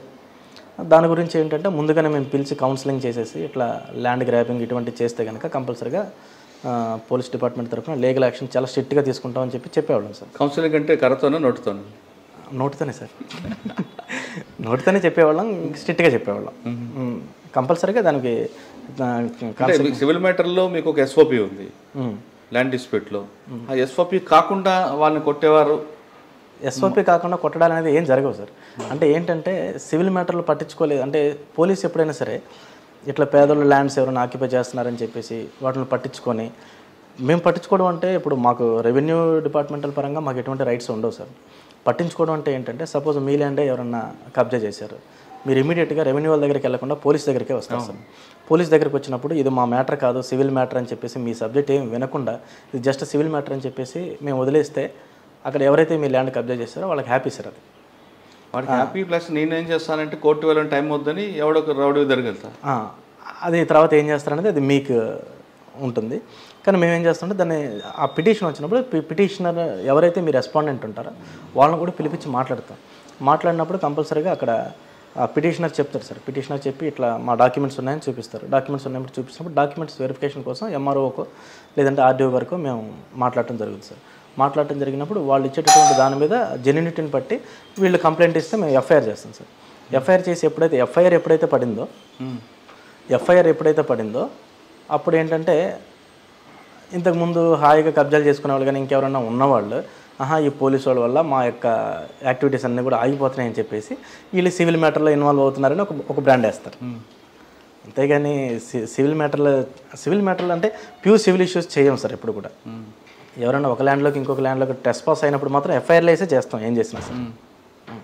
ఓకే, కానీ అనకాపల్లి సివిల్ మ్యాటర్లో మీరు ఇన్వాల్వ్ అవ్వలేదు మీరు అంటున్నారు, కానీ సివిల్ మ్యాటర్లో ఇన్వాల్వ్ అవ్వబట్టే కొంతమంది మీ బాధితులందరూ ఒక సంఘంగా ఏర్పడి మీరు ఎక్కడ దొరుకుతారని వాచ్ చేస్తున్నారు. కరెక్ట్గా ఆ టైంలో వాళ్ళకి ఈ పాయింట్ దొరకడంతో వాళ్ళు ఎక్స్పోజ్ చేశారు బాగా అనేది ఒక వాదన ఉంది, వాస్తవం అంటారా? అది నాకు తెలియదు సార్. నేనైతే నా దగ్గరకు వచ్చిన పిటిషనర్ని జెన్యున్గా ఎంక్వైరీ చేస్తాం. ఏ పిటిషనర్ వచ్చినా సరే జెన్యున్గా ఎంక్వైరీ చేసి కన్సర్న్ డిపార్ట్మెంట్స్కి లెటర్లు రాస్తాం సార్. కన్సర్న్ డిపార్ట్మెంట్స్కి లెటర్లు రాసి ఆ డిపార్ట్మెంటల్ యొక్క రివ్యూ తీసుకున్న తర్వాత వాళ్ళు కంప్లైంట్ ఇస్తే కేసు కట్టి మాత్రమే దానికి ముందుకెళ్ళేవాళ్ళు. ఇట్లా ఎప్పుడైతే మేము కేసులు రిజిస్టర్ చేయడం స్టార్ట్ చేసామో ఈ ల్యాండ్ గ్రాబర్స్ మీద, అప్పటి నుంచి మేబీ మీరు అనుకున్నది వాళ్ళు ఏమన్నా అట్లా ఫీల్ అయ్యారో నాకైతే తెలియదు. నేను ఎప్పుడు కూడా నా గురించి ఏమనుకుంటున్నారు ఏంటి అనేది నేను ఎప్పుడు అడగలేదు సార్. నాకైతే తెలియదు. మరి మేబీ సొసైటీ మీ చేతులు తన్నులు తిన్న వాళ్ళందరూ కూడా ఒక సంఘంగా ఏర్పడి మీకు జరిగిన సంఘటన దాన్ని ఎక్కువగా బ్లోఅప్ చేశారనేది అది నాకు తెలియదు సార్. మీ సుపీరియర్తో కూడా ఎక్కువగా మీరు ఘర్షణ పడేవారట కదా? సుపీరియర్తో ఘర్షణ పట్టాలి ఏముండదు సార్. ఎందుకంటే పోలీస్ డిపార్ట్మెంట్లో బాస్ అంటే ఎప్పుడు కూడా రెస్పెక్టే ఉంటుంది సార్. ఒక సుపీరియర్ ఆఫీసర్ ఏదైతే ఇన్స్ట్రక్షన్స్ ఇస్తారో కంపల్సరీగా మా ఆఫీసర్ యొక్క ఇన్స్ట్రక్షన్స్ మేము ఫాలో అయ్యేవాళ్ళం. ఇప్పుడు అక్కడ అన్బ్రాజన్ సార్ మమ్మల్ని చాలా బాగా చూసుకున్నారు. తర్వాత ఇక్కడ అనకాపల్లి వచ్చాక Krishna Rao sir, Krishna Rao sir SP గారు ఉన్నప్పుడు ఎస్పీ గారు చాలా బాగా గైడ్ చేసేవాళ్ళు. చాలా ప్రతి విషయాన్ని ఇట్లా ఉంటుంది పోలీసింగ్ అని నేర్పించేవాళ్ళు. తర్వాత విషయం చెప్పినప్పుడు దానికి ఎట్లా చేయాలనేది చాలా బాగుండేది sir. Krishna Rao sir, Anurajan sir, Gautamishali madam కూడా మంచిగానే గైడ్ చేసేవాళ్ళు సార్. అంటే మాకు ఘర్షణలు అయితే ఏం లేవు సార్. అంటే సీనియర్ ఆఫీసర్ ఎప్పుడు చెప్పింది అంతే కదా సార్. అది పోలీస్ డిపార్ట్మెంట్లో మస్ట్ అండ్ షుడ్గా senior officer and equal to guard అన్నట్టు అంతే. కానీ అనకాపల్లిలో మీరు లక్షల రూపాయలు సంపాదించారు అన్నది ఒక ఆరోపణ ఉంది. లక్షల రూపాయలు సంపాదించారనే ఆరోపణే సార్ అది, అంతే. ఇంకా లక్షల రూపాయలు సంపాదించుకుని అంటే మీరు అన్నట్టు ఇందాక ఎవరైతే ఈ ఒక గ్రూప్లో నా మీద ఫామ్ అవ్వవు సార్. ఆ గ్రూప్లో అంతా నాతో ఫ్రెండ్లీగా ఉంటారు. అది కరెక్ట్ కాదు సార్. అనకాపల్లి మీకు బాగా మెమరబుల్ కేసు చెప్పండి. అనకాపల్లిలో మెమరబుల్ కేసులు చాలా ఉంటాయి సార్. ఎందుకంటే అనకాపల్లిలో గాంజాయికి ఇది ట్రాన్సిట్ రూట్ కదా సార్. గాంజాయి ముద్దాయిల్ని ఎక్కువ పట్టుకునేవాళ్ళం. తర్వాత అనకాపల్లిలో మంచి మెమరబుల్ ఇన్సిడెంట్స్ ఏంటంటే వరల్డ్ లార్జెస్ట్ గాంజా డిస్ట్రక్షన్ అనేది 2 times చేసాం సార్. ఒకసారి 2 lakhs కేజీస్ ఆఫ్ గాంజా, తర్వాత రెండోది 1.96 lakhs of kgs of ganja. అప్పుడు డీజీ గారు వచ్చారు. డీజీ గారు కూడా వచ్చారు సార్.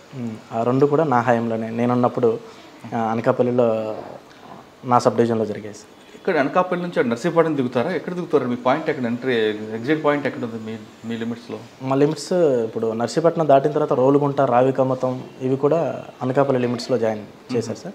వాళ్ళు నర్సీపట్నం నుంచి ఒకవైపు దిగుతారు. తర్వాత మాడుగుల రూట్లో పాడేరు నుంచి కిందికి వచ్చే రూట్ ఉంటుంది కదా, అక్కడ అప్పుడు కృష్ణారావు సార్ ఉన్నప్పుడు చెక్ పోస్టులు పెట్టేసి డైలీ కేసులు పట్టుకునేవాళ్ళం. పెద్ద పెద్ద మొత్తాల్లో పట్టుకుని గాంజా మీద చేసిన వర్క్ అనేది చాలా ఎక్కువ సాటిస్ఫాక్షన్ ఇచ్చింది సార్. కానీ అనకాపల్లి రోడ్ యాక్సిడెంట్స్ ఎక్కువ ఉంటాయి కదా. అనకాపల్లి రోడ్ యాక్సిడెంట్స్ నేనున్నప్పుడు రోడ్ యాక్సిడెంట్స్ అయ్యాయి సార్. ఎందుకంటే అప్పుడు నేనున్నప్పుడు హైవే కన్స్ట్రక్షన్ జరుగుతుంది సార్. కన్స్ట్రక్షన్ జరగటం వల్ల కొంచెం యాక్సిడెంట్స్ జరిగేవి. ఇప్పుడు హైవే కూడా ఏంటంటే అక్కడ కొన్ని చోట్ల సర్వీస్ రోడ్డు ఫెసిలిటీ లేకపోవడం అనేది రోడ్ యాక్సిడెంట్కి. తర్వాత హైవేకి ఆనుకొని ఎక్కువ ఉంటాయి సార్, విలేజెస్ ఎక్కువ ఉంటాయి. దానివల్ల అంటే వాళ్ళు అవగాహన కల్పించారు. అవేర్నెస్ మీటింగ్లు ఎప్పుడు పెడతా ఉండేవాళ్ళం. తర్వాత ఎప్పుడు ఈవినింగ్ విజిబుల్ పోలీసింగ్లో కూడా విలేజెస్కి వెళ్ళి, తర్వాత మహిళా పోలీసులు అందరికి కూడా చెప్పేసి వాళ్ళని కూడా అవేర్నెస్ ఇవ్వమని చెప్పేసి అక్కడ వాళ్ళ విలేజెస్లో అందరికి పెద్ద మనుషులు వచ్చిన ప్రతిసారి కూడా మస్ట్ అండ్ షుడ్గా చెప్పేవాళ్ళం. ఎవరన్నా కేసుల గురించి వచ్చినప్పుడు యాక్సిడెంట్ అయినటువంటి ఈ ఇన్సిడెంట్ సీసీ కెమెరా ఫుటేజెస్ కూడా చూపించేవాళ్ళు. ఇట్లా అవుతున్నాయండి చెప్పండి మీ విలేజెస్లో, మేము కూడా చెప్తున్నాం అని చెప్పేసి అవేర్నెస్ బాగా ఇచ్చాం. Okay sir. అనకాపల్లిలో పొలిటికల్ ఒత్తిడి బాగా ఉంటుందండి. అక్కడ ఉన్న నా ఎమ్మెల్యే అవ్వచ్చు, మినిస్టర్ అవ్వచ్చు, ఏదో రకంగా పోలీస్ మీద ఒత్తిడి ఉంటుందండి చాలామంది అంటుంటారు. ఆ కల్చర్ ఉందా, మారిందంటారు? సార్ ఎప్పుడు కూడా పొలిటికల్ ఒత్తిడి అనేది, ఇందాక కడప గురించి కూడా మీరు అడిగారు, ఏంటంటే పొలిటీషియన్స్, పోలీసు, జనాలు ఇదంతా కూడా ఒక circle sir. People, police, politicians. ఎందుకంటే జనాలకు ఏదైనా ఇబ్బంది వచ్చిందంటే ఎక్కువ మంది పొలిటీషియన్స్ అనేవాళ్ళు కొంచెం దగ్గరగా అప్రోచబుల్గా ఉంటారు కాబట్టి పోలీస్ దగ్గరికి కొంతమంది వస్తారు. పోలీస్ దగ్గరికి రాని వాళ్ళు కానీ పొలిటీషియన్స్ పరిచయం ఉన్న వాళ్ళు పొలిటీషియన్స్ దగ్గరికి వెళ్తారు. వెళ్ళినప్పుడు వాళ్ళు కంపల్సరీగా సార్ ఇట్లా జరిగిందంట, ఒకసారి ఇష్యూ చూడండి సార్ అని చెప్పేసి మాకు ఫోన్లు చేస్తారు. ఫోన్ చేసినంత మాత్రాన అది ఒత్తిడి అని అనుకోలేము సార్. ఎందుకంటే వాళ్ళు పబ్లిక్ రిప్రజెంటేటివ్స్ కాబట్టి పబ్లిక్ ఏదైనా వాళ్ళ దగ్గరికి గ్రీవెన్స్ తీసుకెళ్ళినప్పుడు కంపల్సరీగా కన్సర్న్ డిపార్ట్మెంట్ వాళ్ళకి ఎవరికైనా వాళ్ళు ఫోన్ చేస్తారు. అట్లనే మాకు ఫోన్ చేసి సార్ ఇట్లా జరిగిందంట చూడండి అని చెప్పేవాళ్ళు, కానీ ఒత్తిడి చేసేవాళ్ళు. అంటే అంతవరకు బాగానే ఉంది. కానీ పేకాడ క్లబ్ల మీద దాడులు జరిగినప్పుడు మా వాళ్ళు ఉన్నారు విడిచిపెట్టండి అనే ఫోన్లు కూడా చేసేవాడు కదా. మంత్రి గారు కాదు, మంత్రి గారు అనుచరులు. అంటే ఎవరైనా సరే ఇట్లా నార్మల్గా ఫోన్లు వస్తాయి సార్. ఫోన్లు వచ్చినంత మాత్రాన మనం దాన్ని ఆ ఫోన్ని గ్రాంటెడ్గా తీసుకొని వాళ్ళు చెప్పింది చెయ్యం. పోలీస్ ఏంటంటే ఎవరైనా అడుగుతారు. ఇప్పుడు సపోజ్ బైక్ మీద వెళ్తుంటే హెల్మెట్ పెట్టుకోకుండా పోతున్నప్పుడు ఎవరైనా మనం పట్టుకుంటే ఆ పర్సన్ కూడా రిక్వెస్ట్ చేస్తాడు. అంటే మరి పబ్లిక్ నుంచి ఒత్తిడి ఉందని చెప్పేసి అనుకోవాలా? కాదు కదా సార్. అనకాపల్లి ఇంకొక క్రైమ్ ఉంటుందండి, బల్లాట అంటారు. దాని మీద మీ ఫోకస్ ఏం చేస్తారు? బల్లాట సార్ మ్యాక్సిమం మేము ఉన్నప్పుడు బల్లాటలో అంటే గౌతమిశాలి మేడం గారు అయినా సరే, కృష్ణారావు గారు అయినా సరే, ఈ అనకాపల్లిలో ఏవైతే సాంస్కృతిక కార్యక్రమాలు జరుగుతూ ఉంటాయో ఈ సాంస్కృతిక కార్యక్రమాలు జరిగినప్పుడు పాతకాలంలో బల్లాటలు జరిగాయి సార్. కానీ ఇప్పుడు మేము వచ్చిన తర్వాత ఇన్సిడెంట్స్ లేవు సార్. అవి కానీ అది ఎక్కడో జరుగుతుంది. ఎందుకంటే అది పూర్తిగా ఆర్గనైజ్డ్ క్రైమ్. అది అక్కడ ఉండేవాడు ఎవడో ప్లేయర్ ఉంటాడు, కానీ మిగతా అంతా పెద్ద బాంబే లెవెల్ నడుస్తుంటుంది. అసలు మీరు మూలాలకు ఎప్పుడైనా టచ్ చేశారా? టచ్ చేసాం సార్. ఎందుకంటే మేము 2 టీంలు పెట్టేవాళ్ళం సార్. ఒక టీం వచ్చేసి అక్కడ గ్యాదర్ అయ్యేటటువంటి జనాలను చూడటానికి, ఇంకొక టీం వచ్చేసి ఆ విలేజ్ అప్రోచ్ రోడ్స్ కానీ విలేజ్లో ఉన్నటువంటి కార్నర్ ప్లేస్లు ఏవైతే ఉంటాయో వాటన్నిటిని కూడా మొత్తం అంతా కూడా ఏరియా డామినేషన్ పార్టీ మొత్తం అంతా కూడా తిరుగుతూ ఉంటాయి. అక్కడ తిరుగుతూ ఉండి ఎక్కడ ఎవరు ఏం జరిగినా సరే ఇమీడియట్గా పట్టుకోవడం, చిన్న చిన్నవి వేస్తే వాటి వెంటనే తీసుకురావడం, కేసులు కట్టడం ఇవన్నీ కూడా జరిగాయి సార్. ఒక కేసు ఏమైనా చెప్పగలరు అందులో పల్లాట్లో? అంటే చాలా కేసులు పెట్టాను సార్, పెట్టినప్పుడు ఇంకా గుర్తులేవు. అదే అంటే పెద్ద మొత్తంలో జరిగినవి ఉండవు సార్. అచ్చా. ఇది చిన్న చిన్నవి ఇక చిన్న చాట్ లాగా వేసేసుకొని అక్కడ ఆడితే వెంటనే మా వాళ్ళు పట్టుకోవడం, మప్తిలోనే తిప్పుతాం సార్ మా వాళ్ళందరినీ కూడా. సార్ అనకాపల్లి వచ్చిన తర్వాత ఈ ఇన్సిడెంట్ జరగడం, వెంటనే ట్రాన్స్ఫర్ చేయడం ఒకసారి బాధ అనిపించిందా? అరే ఇంత కష్టపడి వస్తున్నాం, అన్ఫార్చునేట్ ఇన్సిడెంట్ నుంచి నా తప్పు లేకపోయినా ప్రభుత్వం ట్రాన్స్ఫర్ చేయడం అనేది న్యాచురల్ అనుకోండి, పార్ట్ ఆఫ్ డ్యూటీ. అది మీరేమైనా ఫీల్ అయ్యారా దాన్ని? నేనేం ఫీల్ లేదు, అది మన రొటీన్గా జరిగింది అనుకున్నారు? లేదు సార్. అంటే ఇక్కడ రెండు విషయాలు వస్తాయండి. తప్పు చేయకపోయినా బదిలీ చేయడం అక్కడ మనసుకు వచ్చే బాధపడుతుంది. అటువంటి వ్యక్తికి ఏమైనా బ్యాక్గ్రౌండ్ ఉంటే మాత్రం ఖచ్చితంగా అది ప్రొటెక్ట్ అవుతుంది. మీకు ఎలాంటి బ్యాక్గ్రౌండ్ లేదు, తీసుకొచ్చి ట్రాన్స్ఫర్ చేశారు, అప్పుడు మీ ఫీలింగ్స్ ఏంటంటే? పోలీస్ ఆఫీసర్కి బ్యాక్గ్రౌండ్ ఉంటే పోస్టింగ్లు వస్తాయని అనుకున్నారా, లేదు మన నిజాయితీ మనకు కాపాడుతుంది అనుకున్నారా? సార్ డీజీ సార్ అయితే మనిషిని చూస్తారు సార్, అంతేగాని బ్యాక్గ్రౌండ్ ఇవన్నీ కూడా సార్ ఏం చూడరు. ఎందుకంటే పోలీస్ డిపార్ట్మెంట్ ఏదైనా ఒక ఇన్సిడెంట్ జరిగినప్పుడు మస్ట్ అండ్ షుడ్గా ఎంక్వైరీ చేస్తారు. ఎంక్వైరీ చేసినప్పుడు మా డిపార్ట్మెంటల్ ఎంక్వైరీలు చేశారు. ఎంక్వైరీలు చేసినప్పుడు ఇష్యూ ఏం జరిగింది ఏంటనేది సార్ వాళ్ళు తెలుసుకొని నేను చేసిన పీరియడ్ కూడా సాచురేషన్ పీరియడ్ సార్. అది 1.5 year అంటే డిఎస్పీకి మంచి పీరియడ్ అన్నట్టు. తర్వాత నన్ను కూడా నా ఫ్యామిలీ ఇబ్బందులు ఇవన్నిటిని కూడా దృష్టిలో పెట్టుకొని నన్ను, అంటే నిజంగా మీరు అన్నట్టు పనిష్మెంట్ లాగా ట్రాన్స్ఫర్ అట్లా ఏం కాదు సార్. ఎందుకంటే నా ఫ్యామిలీకి నేను అనకాపల్లిలో ఉన్నప్పుడు ఫ్యామిలీ ట్రీట్మెంట్ కోసం రావాలి అంటే నేను సెలవు పెట్టుకొని రావాలి. కానీ ఈరోజు వైజాగ్ నాకు డీజీ సార్ వైజాగ్ ఇచ్చారు. వైజాగ్ ఇచ్చినప్పుడు వైజాగ్లో మా మదర్ ఇప్పుడు క్యాన్సర్ ట్రీట్మెంట్ తీసుకుంటున్నారు, మా బాబుకు కూడా ఇక్కడ ట్రీట్మెంట్ చేయించుకుంటున్నాను, ఇక్కడ ఉద్యోగం కూడా ప్రశాంతంగా చేసుకుంటున్నాను. అట్లా పనిష్మెంట్గా అనుకోలేదు, పనిష్మెంట్గా అనుకోలేదు సార్. ఎందుకంటే దేవుడు ఏదో నేర్పించాలని అనుకున్నాడు, అందు గురించి నా లైఫ్లోకి ఆ ఇన్సిడెంట్ని పర్మిట్ చేశాడు, జరిగింది. దాని నుంచి నేనేం నేర్చుకోవాలనేది నేను గ్రహించాను. కరెక్ట్, అంతే సార్. దాని తర్వాత ఆఫీసర్స్ అందరూ కూడా ప్రాక్టికల్గా థింక్ చేస్తారు సార్. ఎందుకంటే ఏదో మీడియాలో ఏదో వచ్చిందనో లేదంటే కనుక ఇంకెవరో ఏదో చెప్పారని డీజీ సార్ వాళ్ళు ఇట్లా ఆలోచించారు సార్. ప్రాపర్గా గ్రౌండ్ లెవెల్ ఎంక్వైరీ చేసి ఆ ఎంక్వైరీలో ఏంటి ఫ్యాక్ట్స్ అనేది ఐడెంటిఫై చేసిన తర్వాతే వాళ్ళు సార్ విశాఖపట్నం వచ్చారు. ఇక్కడ మీకు ఇప్పుడు క్రైమ్ ఎలా ఉందండి? విశాఖపట్నం క్రైమ్ అనేది ఇప్పుడు CP sir Trivikram Varma sir ఉన్నారు సార్. సిపి సార్ అంటే మాకు యంగ్ ఆఫీసర్లకి చాలా మంచి ఫ్రీ హ్యాండ్ ఇస్తారు. మీరు క్రైమ్కి ఎంత కష్టపడితే అంత రిజల్ట్ ఉంటుంది. తర్వాత జనాలకి అవేర్నెస్ ఇవ్వాలి, తర్వాత మీ విజిబిలిటీ ఎక్కువ ఉండాలి. సిటీస్లో పోలీసు విజిబిలిటీ ఉంటే దొంగలకి కొంచెం భయం ఉంటుంది. నెక్స్ట్ వచ్చేసి సీసీ కెమెరాస్ కానీ, తర్వాత ఏమంటారు సర్ప్రైజ్ చెక్కింగ్స్, ఇటువంటి అన్నిటి కూడా, తర్వాత అవేర్నెస్ క్యాంపులు, ప్రతిదీ కూడా చాలా బాగుంది సార్. విశాఖపట్నం సిసిఎస్లో పెండెన్సీ ఎంత ఉండదు? ఇంకా ఆ స్టాటిస్టిక్స్ అన్ని నేను రెడీగా. Right, okay. ప్రాపర్టీ అఫైర్స్ ఎక్కువ ఉంటాయా? ప్రాపర్టీ అఫెన్సెస్ అనేవి నార్మల్గా జరుగుతూ ఉంటాయి సార్. ఎందుకంటే అంటే మీ సబ్ డివిజన్లో ఏ పొల్యూషన్ ఎక్కువ జరుగుతాయి?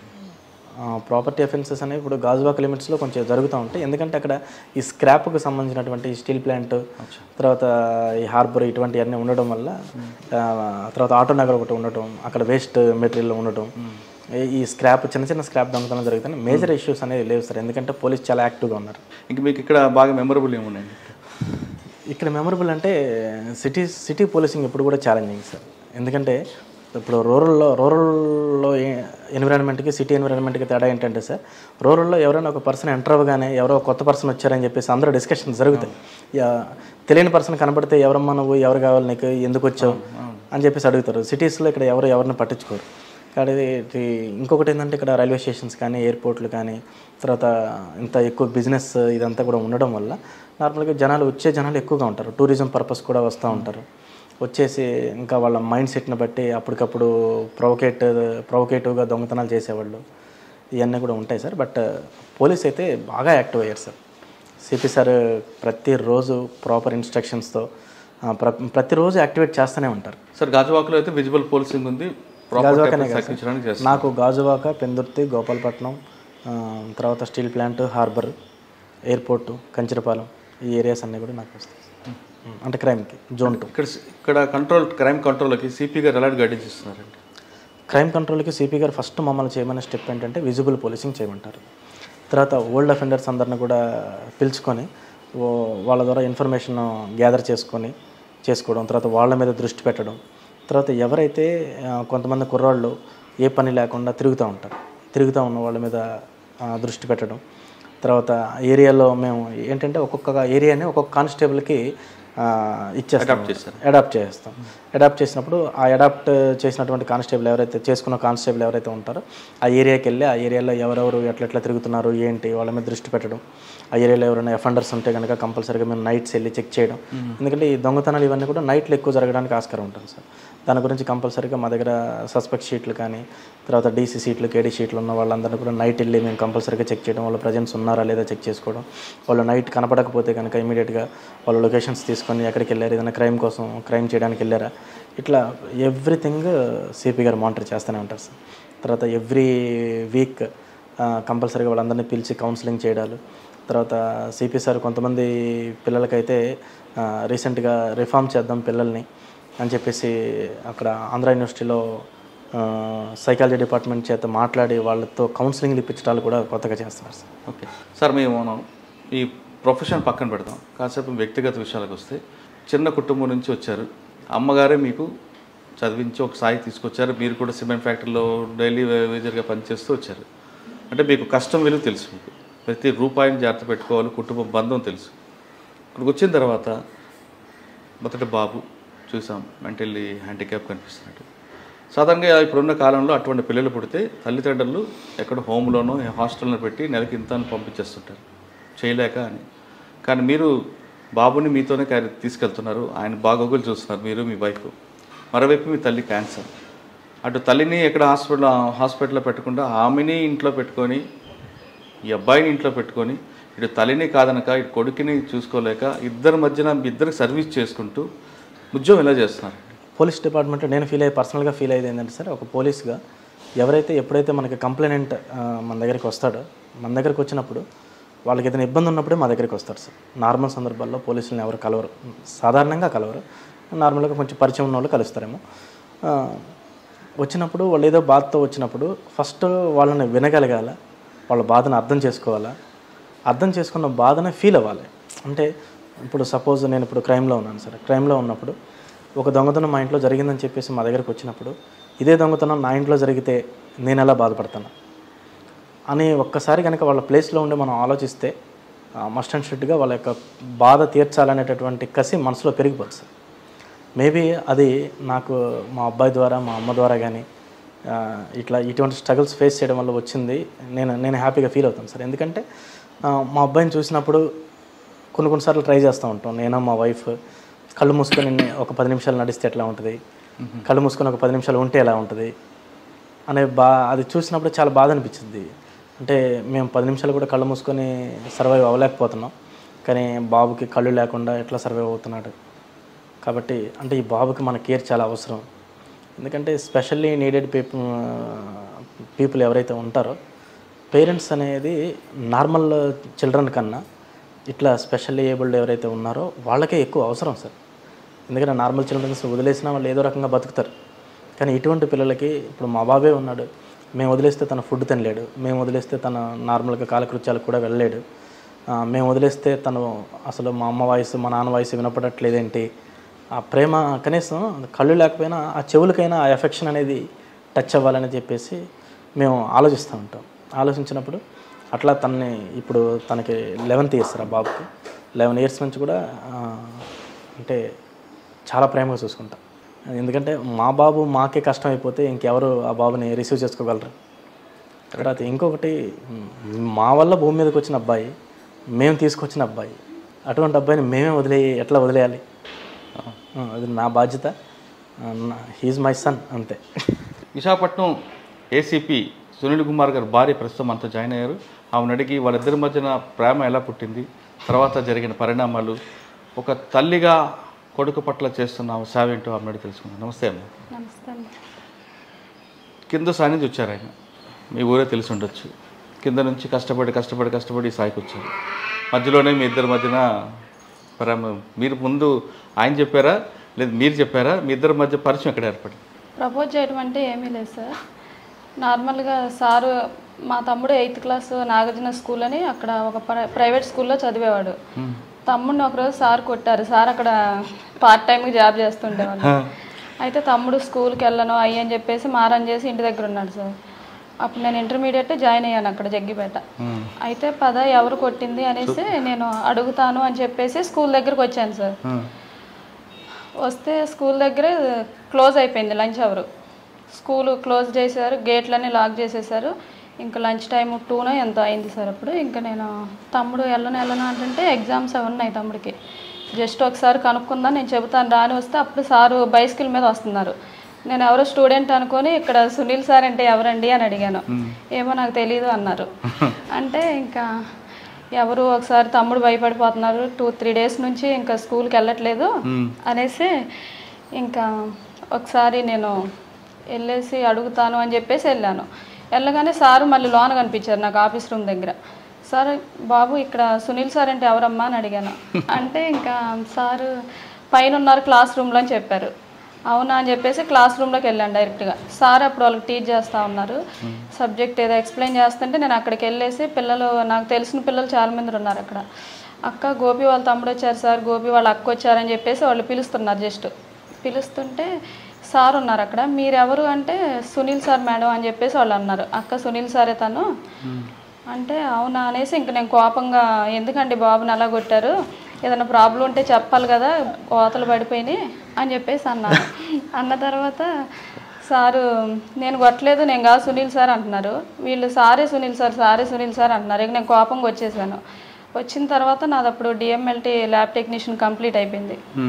కంప్లీట్ అయిపోతే నేను దానికి సంబంధించి ప్రాక్టీసు వాటికి సంబంధించి నేను అవి తీసుకుంటున్నాను. ఇంకా సార్ అలా వచ్చేవాళ్ళు, అలా చూస్తుంటే ఒకసారి మీరు స్కూల్కి వచ్చి సునీల్ నువ్వు అంటే ఎందుకు కాదన్నారు? అంటే నేను అప్పుడు స్కూల్లో టీచర్ సార్. టీచర్ అయితే తను వచ్చేసి ఏ బాబు సునీల్ సార్ ఎవరని చెప్పేసి అడిగింది. అంటే నేను టీచర్ ఏంటి నేను బాబు అంటే నన్ను కూడా స్టూడెంట్ అనుకుందని సార్ పైన ఉన్నారని చెప్పి అప్పటి నుంచి ఇంకా 2-3 టైమ్స్ సార్ నాకు కనిపిస్తూ ఉండేవాళ్ళు, ఫాలో అయినట్లుగా అట్లా అనిపించారు. కాకపోతే నేను అబ్జర్వేషన్ చేసినప్పుడు ఫాలో అవుతున్నట్టు అనిపించారు. కాకపోతే నేను పట్టించుకోకుండా వెళ్ళిపోయేదాన్ని. ఒక 2-3 టైమ్స్ నేను స్కూల్కి వెళ్ళే బస్సులో కూడా, కాలేజ్కి వెళ్ళే బస్సులో కూడా కనిపించారు. మా క్లాస్మేట్స్ వీళ్ళందరూ ఫ్రెండ్స్ లాగా ఉండేవాళ్ళు కాబట్టి అలా వస్తున్నారేమో, ఎవరు అనే పర్సన్ నాకు తెలియదు అసలు ఏ ఊరు ఎక్కడ అనేసి. ఒకసారి ఇంక అలా ఫాలో అవ్వకుండా సార్కు తెలిసిన ఫ్రెండ్ ద్వారా మా పేరెంట్స్కి చెప్పించారు, ఇలా నేను అమ్మాయిని మ్యారేజ్ చేసుకోవాలనుకుంటున్నాను అయ్యి అనేసి. తనంటే అమ్మ వాళ్ళని అడగమనండి, అమ్మ వాళ్ళకి ఇష్టమైతే మాకు ఓకే అని చెప్పేసి అన్నాను. ఇంకా డాడీకి మమ్మీకి చెప్పేశాము. మధ్యలో మీకు ఎప్పుడు చెప్పలేదు నేను ప్రేమిస్తున్నానని? ఆ అమ్మాయితో ఒకసారి చెప్పించారు. అయితే మా పేరెంట్స్కే చెప్పమానండి డైరెక్ట్గా అనేసి అన్నాను. అంటే మీరు మా అభిప్రాయం లేకుండా డైరెక్ట్గా మీరు వాళ్ళ పేరెంట్స్కి వెళ్ళిపోయారా? పేరెంట్స్కి ఇష్టమైతే నాకు ఇష్టమే అని చెప్పేశాను. కానీ పెళ్ళికి ముందు దగ్గర మాట్లాడుకోవడం కలుసుకోవడం లేవు పెద్దగా. సినిమా చూపించినట్లుగా సైకిల్ మీద మీరు వెళ్ళడం, సైకిల్ మీద వచ్చేవాళ్ళు రోజు. ఇది జైన్ సినిమా లాగా నేను కాలేజ్ నుంచి బస్ స్టాండ్కి వెళ్తుంటే అలా కనిపిస్తూ ఉండేవాళ్ళు, మెరుపు తీగల ఇలా చెల్లిపోతుండేవా? వెనక ఫాలో అవ్వటం అలా వచ్చేవాళ్ళు. కానీ మీరు ఆయన ఫాలో అవుతారని కనిపెట్టారు, మీ ఫ్రెండ్ ద్వారా ప్రపోజల్ పంపించారు. మీరు ఎందుకు ఆయన్ని యాక్సెప్ట్ చేశారు? యాక్సెప్ట్ చేయటం అంటే తను బ్యాడ్ పర్సన్. తను ఏం చెప్పిందంటే అన్న చాలా, తనకి సారు సీనియర్ అండి. అయితే అన్న చాలా గుడ్ పర్సన్, తనకు ఫాదర్ లేరు, చాలా కష్టాలు పడ్డారు, చాలా పూర్ ఫ్యామిలీ, చాలా ఇబ్బందులు పడిపోయి వచ్చారు. అన్న బ్యాడ్ పర్సన్ అయితే కాదు అక్క, ఇలా ఒక అబ్బాయి ఇలా కంటిన్యూగా ఇలా నా వెంట తిరుగుతూ ఉన్నాడు సైకిల్ వేసుకొని, బస్ స్టాండ్ దగ్గరకు అలా వస్తున్నాడు, డిస్టర్బెన్స్ ఉందక్క. ఆర్టీసీ డ్రైవర్ అంటే డాడీ స్టాఫ్ మొత్తం ఉంటారు అక్కడ, నేను అందరికీ తెలుసు మ్యాక్సిమం బస్ స్టాండ్లో, నాకు అలా ఇష్టం లేదు ఒకసారి చెప్పక్క అన్నాను. అబ్బాయి అయితే మంచోడ్రా, అలా చేయడు అసలు, ఒకసారి నేను చెప్తాను అన్నది. తను చెప్పిన తర్వాత సార్ ఇంకెప్పుడు అటు వచ్చినట్టు అడుగు అనిపించలేదు. తర్వాత డైరెక్ట్ మ్యాచ్ ఫిక్సింగ్కి వచ్చేసారు. అదే మా తమ్ముడికి కొట్టాడని కోపంతో వెళ్ళావు, ఆయన పట్టుకు వాయించాల్సింది పోయి నువ్వు ఆయన ప్రేమలో పడ్డావేంటి? సరే, మీ ఇద్దరికి కుటుంబాలు రెండు కలిపి పెళ్లి చేసుకున్నారు. పెళ్లి చేసుకున్న తర్వాత తొలి సంతానం చూడగానే ప్రతి తల్లికి చాలా ఆనందం ఉంటుంది. ముందు వాడితో అమ్మాని పిలిపించుకోవాలని ఉంటుంది, వాడిని చూడాలని ఉంటుంది, వాడికి నువ్వు కనబడాలని వాడికి ఉంటుంది. ఈ తల్లి కొడుకుల బంధం అనేది దాన్ని ఎవరూ చెరపలేము, కాదనలేము కూడా. మరి నీకు ఆ బాబుని చూడగానే ఏమనిపించింది? ఒక్కసారి కూడా అమ్మాని పిలిపోతే ఏమనిపించింది?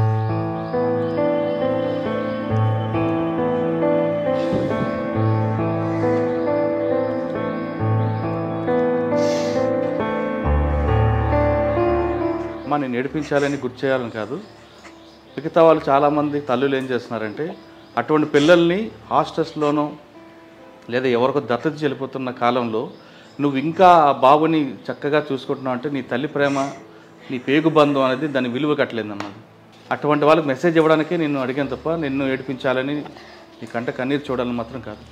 చాలామంది తల్లిదండ్రులు ఏం చేస్తున్నారంటే ఇటువంటి పిల్లల్ని హాస్టల్స్లోనో లేదంటే వదిలిపెట్టి వెళ్ళిపోతుంటారు. అంత దుర్మార్గంగా ఉంటారు. కానీ నీకు ఆ పేగుబంధం విలువ తెలుసు కాబట్టి పేదరికం అడ్డు ఉన్నా నీ పేగుబంధం ముందు ఆ పేదరికం ఓడిపోయింది. అవునా కాదు? మీకు అప్పుడు కష్టాలు ఉండినా నీకు నా కొడుకు పోషించగలన నమ్మకం తండ్రికి ఉంది కాబట్టి అటువంటి కష్టాలు కూడా అటువంటి అబ్బాయిని మీరు సాగుతూ వచ్చారు. అవునా? బాబుకి నేను కిడ్నీలో స్టోన్స్ వచ్చినాయి సార్. 9th మంత్లో చెకప్ కోసమని హాస్పిటల్కి వెళ్ళాను. వెళ్తే అన్ఎక్స్పెక్టెడ్గా సిజేరియన్ చేయాలి, పెయిన్స్ వచ్చేస్తున్నాయి అని చెప్పేసి బాబుని సిజేరియన్ చేసేసారు. బాబు పుట్టాడు. నాకు ఎనిస్థీషియా కొంచెం లైట్గా వినిపిస్తుంది. బాబు బతకడం కష్టమే అయ్యి అని చెప్పేసి వాళ్ళు అంటున్నారు. బాబు సౌండ్ అయితే తిన్నాను నేను. ఫస్ట్ ఏడుపు వినపడగానే ఓకే అనుకున్నాను. కాకపోతే నా మనసులో ఎప్పుడు బాబు కొంచెం వైట్గా నాలాగే ఉండాలని కోరుకునేదాన్ని. ఇంకేం కోరుకోలేదు. కానీ అంటే ఆయనలో ఉండకూడదన్నా వైట్గా ఉండాలి అనుకునేదాన్ని. ఇంకా బాబు పుట్టాడు. బాబు అని అయితే నేనేం ఎక్స్పెక్టేషన్స్ పెట్టుకోలేదు సార్. అయితే వైట్గా ఉండాలని మాత్రం అనుకునేదాన్ని. ఇంకా బాబు పుట్టాడు, బతుకుతాడా లేడా, ఏంటి ఎలా ఉన్నాడు, మీరు అసలు స్కాన్లు తీసారని చెప్పేసి ఎనిస్థీషియా డాక్టర్ గారు మేడంని అడుగుతున్నారు, నాకు సిజేరియన్ చేసిన మేడంని. అయితే నేను చేశాను, స్కాన్లు కూడా 4-5 తీసాను, నాకైతే ఏ ప్రాబ్లం కనిపించలేదు అంటే అసలు ఫేస్ తీసినట్టు ఏ స్కానింగ్లోనూ లేదు, అసలు ఎక్కడ తీసామని చెప్పేసి వాళ్ళ మధ్య చిన్న ఆర్గ్యూ జరుగుతుంది. ఇంకా నేను పడుకున్నాను. ఇక తర్వాత ఏం జరిగిందో నాకు వినిపించలేదు. ఆఫ్టర్ 2-3 డేస్ తర్వాత నాకు అది హాస్పిటల్లో డే ఎప్పుడో నైట్ ఎప్పుడో కూడా నాకు అర్థం అవ్వలేదు. ఫుల్ ఫీవర్ వచ్చేసింది. అమ్మ, నాన్న, సారు బాబుని తీసుకొని విజయవాడ వెళ్ళిపోయారు. వెళ్ళిపోయిన విషయం కూడా నాకు తెలియదు. ఆఫ్టర్ 3 డేస్ తర్వాత అమ్మ వాళ్ళు నాకు అక్కడి నుంచి కాల్ చేశారు, బాబుని హాస్పిటల్ ఇవ్వమని చాలామంది ఫోర్స్ చేస్తున్నారు, సునీల్ని సార్ ఏమో ఏడుస్తున్నారు. అప్పుడు కూడా సారే అనేవాళ్ళం మేము. సార్ నార్మల్గా స్కూల్లో అలా చెప్తారు కదా. అయితే సార్ని బాగా ఫోర్స్ చేస్తున్నారు, సార్ ఏమో ఏడుస్తున్నారు, ఏం చెప్పట్లేదు సమాధానం, అందరూ మీరు చాలా ఇబ్బంది పడతారు, ఏదన్నా ఒక అనాథాశ్రమంలో ఇచ్చేసేయండి, మీకు చిన్న ఏజ్లో మ్యారేజ్ అయిపోయింది, నాది అప్పుడు ఇంటర్మీడియట్ కంప్లీట్ అయిపోయింది సార్. అయితే చిన్న ఏజ్లో మ్యారేజ్ అయిపోయింది, మీరు ఆ బాబుని హ్యాండిల్ చేయడం వల్ల మీ పర్సనల్ లైఫ్కి కూడా చాలా ఇబ్బంది అయిపోయింది అని చెప్పేసి అన్నారు. సీక్రెట్గా చేశారు నాకు అమ్మ నాని ఫోను, ఇలా ఇవ్వాలంటున్నారు, బాగా ఫోర్స్ చేస్తున్నారు అంటే నేను చెప్పాను. ఏమైంది అసలు బాబుకి అని అడిగినప్పుడు కొంచెం ఫేస్ మీద మజిల్లాగా ఫామ్ అయిందని చెప్పేసి అన్నారు. కళ్ళు లేవు అవన్నీ ఏం చెప్పలేదు అమ్మ నాన్నకు అనేసి, అమ్మ మీరైతే తీసుకొని రండి, ఒకవేళ ఆ బాబుని అక్కడ ఇచ్చేస్తే మాత్రం సీసీ కెమెరాలు ఇవన్నీ ఉంటాయి కదా ఆ హాస్పిటల్లో, అందరికి మీద కేసు పెడతాను నేను, ఎవరు ఇచ్చినా కానీ ఆ హాస్పిటల్లో ఎవరు అక్కడ ఇక్కడ బాబు ఎలా ఉన్నాడు అనేది మనకి ప్రూఫ్స్ ఉంటాయి కాబట్టి నేను పెడతాను అని చెప్పేసి అన్నాను. అలా ఏమంటలేదు, సార్ అయితే ఏడుస్తున్నారు, అన్నం కానీ వాటర్ ఇంతవరకు 3 డేస్ అయినా ఏం తాగట్లేదు అని చెప్పేసి అమ్మ అన్నారు. తీసుకొని వచ్చేసారు ఇంటికి. తీసుకొని రాగానే ఫస్ట్ టైం హాస్పిటల్కి తీసుకొని వచ్చారు. నేను బెడ్ మీద ఉంటే నా పక్కన పడుకోబెట్టారు. అసలు ఏంటి ఏం అర్థం కాలేదు నాకు, ఫేస్ ఎక్కడ ఉంది ఏంటి, ఇట్లా పడుకోబెట్టారు. తీసుకొచ్చి చెయ్యి చూశాను, బాగా ప్యూర్ వైట్గా ఉంది. అబ్బాయి ఇంత వైట్గా ఉన్నాడని హ్యాపీ ఫీల్ అయ్యే లోపల ఫేస్ చూశాను. చూడగానే బ్లైండ్ అనేది ఉన్నా కానీ లైవ్లో చూసింది బాబునే ఫస్ట్ టైం. బ్లైండ్ అంటే ఇలా ఉంటారా, అసలు కళ్ళు కనిపించట్లేదు ఏందని చూశాను. ఐ ఫార్మేషన్ లేదన్నారు.